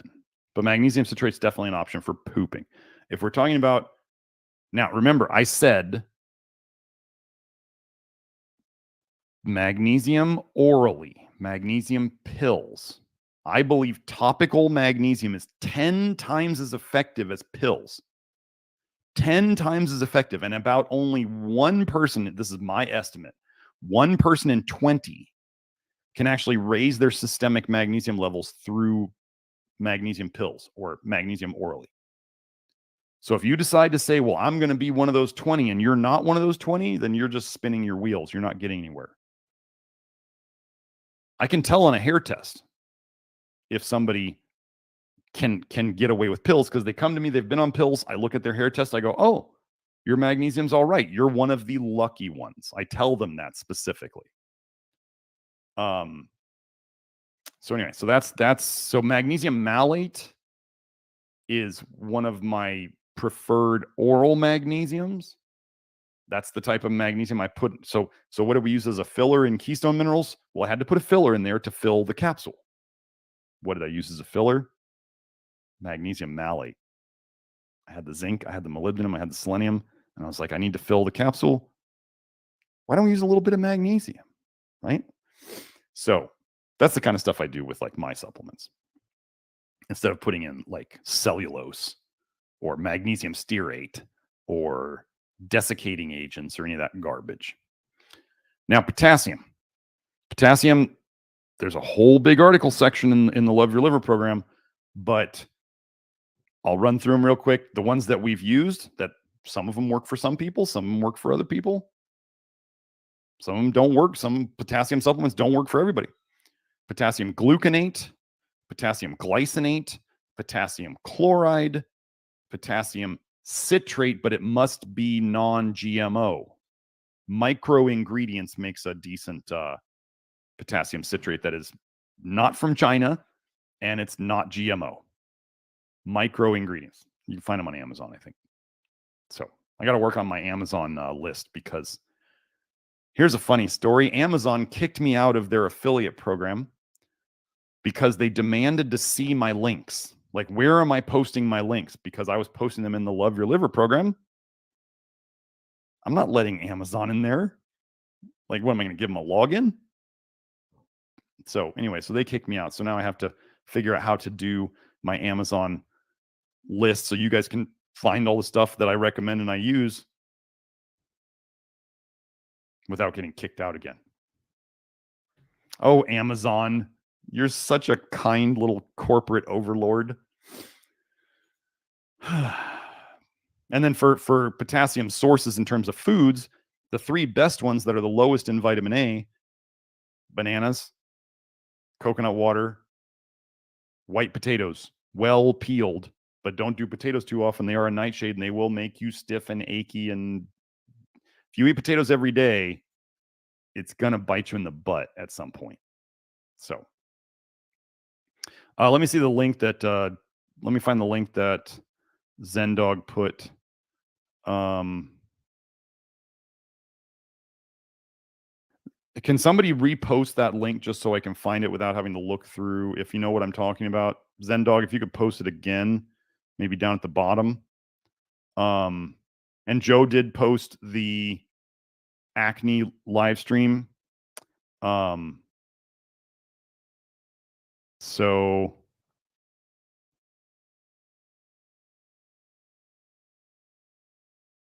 yeah.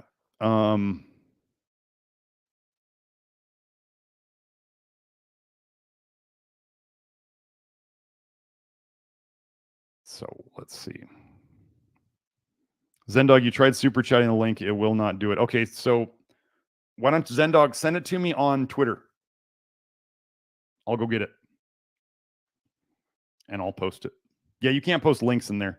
So let me go check my Twitter. If you guys don't know what my Twitter is, it is NutriDetect. Joe, you don't need to show it. Yeah, well, there, here it is. This is me. So NutriDetect.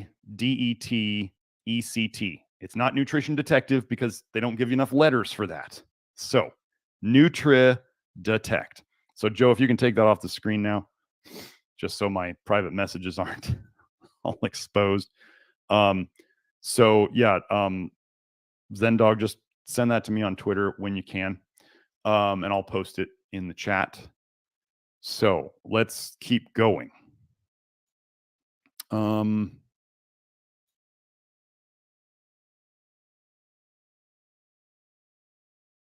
Okay.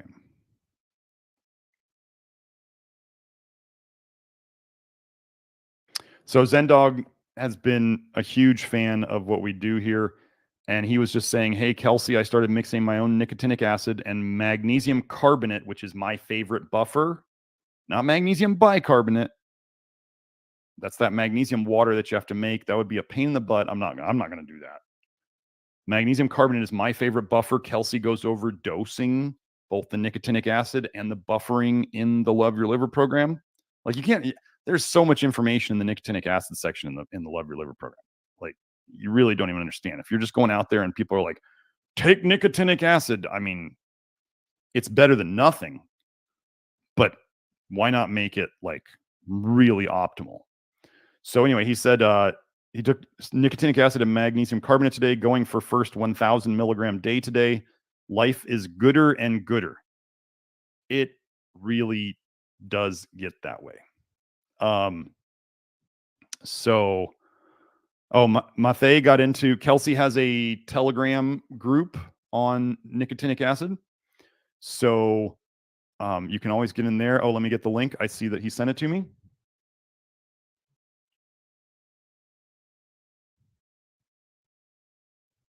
Okay. Joe, you can go to the screen now. Let me get the link. I'll put this in the chat. So let me make this a little bigger. Oh, the wrong one. We'll get out of here. Pop up. So the forgotten chapter in Bill W's, as in Bill Wilson's struggle with addiction. Bill Wilson, if I recall correctly, he was the father. William Griffith Wilson, or Bill W, is regarded as the father of addiction treatment due to his leadership in establishing Alcoholics Anonymous. While Bill W pioneered a movement that has helped millions achieve sobriety, in the final years of his life, he explored how alternative treatment methods such as niacin, nicotinic acid crystalline powder form, not time release, not NADH, not NMN, not nicotinamide riboside nucleotide, whatever, none of that other crap. As Kelsey says, anything that any of those do, nicotinic acid does it better and cheaper. Could improve the recovery process. Let me just go jump down to the bottom.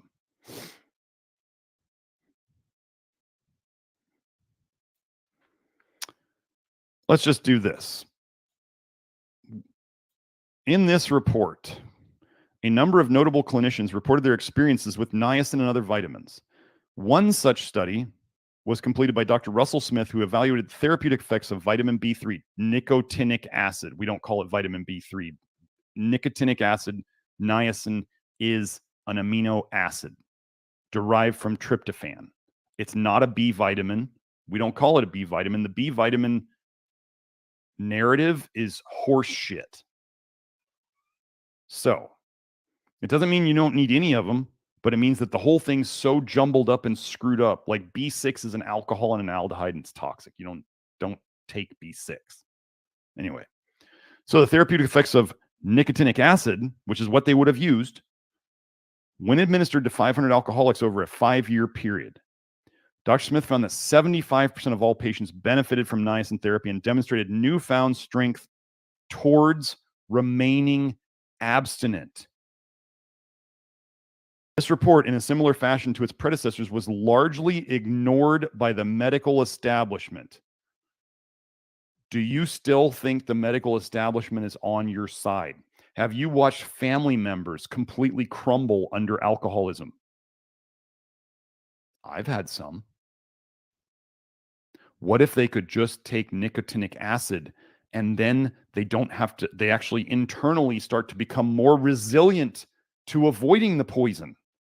Because their body goes, hey, I feel better. I don't want to put poisons in me. Wow, it's easy to look at alcohol and go, I don't want it. Do you know how many billions of dollars, how much suffering happens today because of alcohol? How much suffering? And if there was an amino acid that you could take that would undo the damage of alcohol, well, that would hurt the hospital and the sick care system, wouldn't it? You could undo the damage of it. You could then lose your cravings for alcohol. Well, that would damage $1 billion and $1 trillion industry, wouldn't it? And then you want to make better food choices. Well, that would damage how many of the food supply things. You start, you just feel better, like everything. There's less meds. This is why you haven't heard of nicotinic acid very much, folks.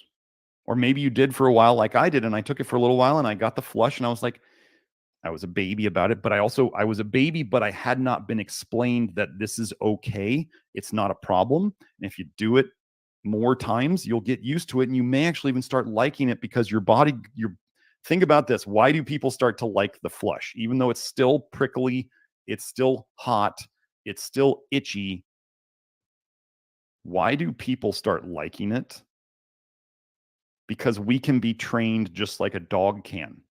If you take the niacin and you get a flush, but then after the flush, you go, hey, I sleep better. I have better energy. I feel better. My skin is better. My pooping's better. Everything's better. Do you not realize that you get trained just like a dog to associate a reward with the flush?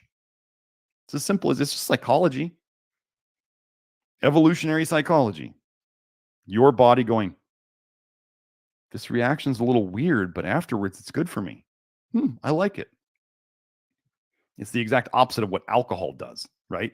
You drink alcohol, maybe you feel a little better during it, and then you feel worse afterwards. But then you still do it because addictive things are toxic to you. So we start giving you something good, and then you start coming out of the fog. So Ramon has brought up his struggles with alcohol before here on the program. Ramon, I would highly suggest, let's say you want more potassium information, and Ramon has brought his alcohol stuff up on the chat live. It's in past episodes. I'm not telling you anything that Ramon hasn't said himself. But Ramon, one of the things you may want to do is, for $99, you can get into the Love Your Liver program for a whole year and find the potassium articles, and you could find the nicotinic acid articles. And those two things could potentially, turn your whole health ship around entirely by themselves. And you could even buffer your nicotinic acid with potassium bicarbonate and get potassium at the same time as you get your nicotinic acid. We are going to be working on all sorts of mineral nicotinates and glycinates and all that stuff. So I think I got to wrap it up. Okay. Okay, I just want to check. One more check. Joe, did I miss any super chats? Oh, Ramon says, sorry about magnesium and potassium question. Wanted a reference episode. So I don't know that I did an episode on potassium, Ramon, like a full one. But I gave you the list. And then in the Love Your Liver program, I go over like stopping points. Like this is as much supplemental potassium as you can take. This is a goal for the day. Like you go up slowly. If you don't feel good on one, then try another one. Like I go over all that stuff. I go over 50-50 salt, which is a way that every time you salt your food, you can put potassium on it without buying like the Morton's low salt where they've got all sorts of binders, drying agents and all sorts of nasty crap in it. Like Morton's salt is just, they add more toxic crap to it than anything else that I wouldn't take in. So anyway, yeah, the potassium stuff is in there. The magnesium stuff, like I said, there was the whole episode. And then, what did Ramon say? He's getting the Love Your Liver program for your birthday from the wife. Awesome. The Nutrition Truth Army only grows. That's something I say on Twitter a lot. When people are like, I found your work. It's amazing. I'm watching all your live streams. I'm like, the Nutrition Truth Army only grows. It's the truth. That's what people are finding. They're like, I don't understand why I'm so sick. I do all the stuff that all the health gurus tell me, and I'm getting worse. And I'm like, that's because you were lied to or you were given bad information. It happened to all of us. I want you to understand, why am I here doing this? How did I figure all this stuff out?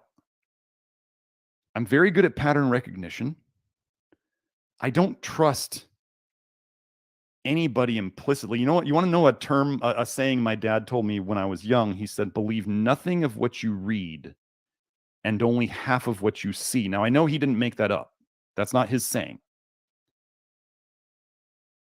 But I thought that was brilliant. And over time, I'm like, even when I read studies, I'm like, I don't believe this. One of the things you need to know, like, imagine this. Could somebody just be sitting in a room, typing up a bunch of crap on a screen, and even using AI or stealing pictures from somewhere else?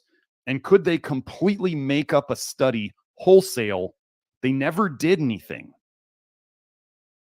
and then submit it to a journal. Do you think this would be possible? Why not? If you said no, why not? Who checks up on their work? All they have to do is submit it to their peers for their peers to read. Believe nothing of what you read and only half of what you see. So, did any of those peer reviewers see the study? Probably not. Do, do you think they could pay enough money for, like, I don't know, maybe some Chinese names to put a bunch of lies on a paper and submit it to a journal and make it look legit? Why not? So, but what I did was I made all the mistakes. I want you to understand, I got into vitamin D supplements in 2013. I am an early adopter, so I try these things earlier than most. And then I'm blessed with being fairly intuitive and fairly quick to realize that something's going sideways. So after all of these experiments in my life, when I finally came across, I talked about my vitamin D experience where vitamin D would constipate. I'd take 50,000 units and I wouldn't crap for 2 days. I went from 2 or 3 a day to not crapping for 2 days. That's where I started to go, wait, something's wrong with vitamin D. And then Grant Genereux's book on vitamin A came out, his free ebooks at ggeneroux.blog. Again, I do not recommend the forum at Grant's website. I love Grant. Grant emailed me just the other day. I love the guy. I think the forum has been infested with trolls and all sorts of people who will just shout down. It's like the worst liberal shout down place on the internet. Might be even worse than the Ray Pete forum. I don't know. But I get plenty of people from the Ray Pete forum coming here either, too, because people will talk, they'll try to talk badly about me, and then people come to the live stream and they see that I'm making sense and logical and it fits with their experience. So, but I'm an experimenter myself. When Kelsey told me about nicotinic acid, I took obscene doses because she said it was safe. I trusted her. I took like rat study high doses. Didn't feel any better from it. I didn't feel specifically better from the high dosing, but I didn't feel worse. So I believed her. If you want to know, here's a big thing about nicotinic acid in terms of the studies where people will be like, oh, nicotinic acid wasn't good. There's like 8 case studies since it's been used since the 1950s. 8 case studies since the 1950s. 8. Don't drink alcohol if you're going to take nicotinic acid, don't drink alcohol. Pick one or the other. So like Ramon, I want to say this just because you're the one here and so everybody can hear it. If you're going to do the nicotinic acid thing, stop drinking. They do not get along together. Then people will go, well, which one's the problem? Is it the alcohol or nicotinic acid? It's the alcohol. You don't need alcohol to live. You do need NAD, which is what nicotinic acid makes. Okay? Whenever there's a problem, like I always tell people this, they're like, can I take these supplements with my medication? And I go, well, your body has to have zinc and selenium and molybdenum and potassium and magnesium to live. So if you saw in the contraindications to a medication, it said, don't take zinc with this medication, do you think the problems with the essential nutrient that you need to live, or the problems with the Rockefeller poison that they're trying to give you? This should be obvious. Okay. Yeah, the inner circle. So let me just explain. There's some questions going on in the chat about the inner circle and the advanced detox network and all that stuff. Okay, so Love Your Liver program, the DIY program, $99 a year, or it might be $99.99. I don't care, whatever. That's the do-it-yourself program. That's where you get into the community. That's where you get the Love Your Liver program and all that stuff. The next level would be, sorry, let me skip ahead. Then there's the inner circle, which is what I'm going to go do right after this. It is a private video Q&A every week. So every week I do a Q&A there. It's $50 a month, $49.99, whatever. And that's you can join it live and you can ask me questions in the chat. You can post questions early, so I ask them later, and then I post those videos, and those videos are available. But that's only for people who are in the Love Your Liver program.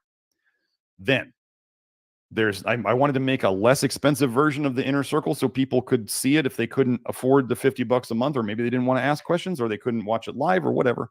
So it's called the Advanced Detox Program. That's $9.99 a month, additional to the the Love Your Liver program. And then that's the inner circle videos 1 month later. They're posted 1 month later. So if you wanted to see more from me, if you like, you run into the live streams and you want to watch more from me, and you want to watch like 5 years going back of me chit-chatting like this, that's all available in the Love Your Liver program. So I'm going to wrap it up for today. My main website, nutritiondetective.com. That's where you can find our supplements. That's where you can find testing and consultation and all that stuff. The Love Your Liver program, the network, also called the Nutrition Detective Network, is at members.nutritiondetective.com. As I went over before, me on Twitter, NutriDetect. That's where I kind of post the most. You guys are obviously here on the YouTube channel. We do have a Rumble channel. So if you prefer to watch on Rumble, just look for Nutrition Detective over there. We changed our interesting thing. We actually, Facebook, Meta, Instagram, all of that, they just shut down our ad account. And we had a hell of a time. Let me tell you about recent adventures on Facebook and Meta and Instagram. Our business Instagram account was hacked and held for ransom. So that was interesting. And then we were trying to make I had 2 separate people. One of them's in Europe and one of them's in the US, trying to make us new Meta accounts, new Instagram, Facebook accounts, so we could get a new business account. None of them were approved. Well, that's weird. So then I take my old personal Instagram account and we turn that into a business account. We got away with that. And then all of a sudden now they just shut down our ads account. What am I saying that they don't want me to say? So the war is going to get more intense, folks. Sure is a good thing I'm so dang healthy. But anyway, yeah, Twitter is the place where if you want to see my thoughts on a daily basis and things that just pop into my head about detox and all that stuff, Twitter's the place. I'll figure out someday how to get the other posts, like to get the posts over to Facebook and Instagram. We just haven't done that yet. I just got my new VA. I won't say who she is on the live stream, but because I don't want her to get flooded with stuff. Anyway, things are gonna happen this year. Very important things are gonna happen this year. We're working on multiple different new supplements now. Kelsey's store is going to be out. This is the year.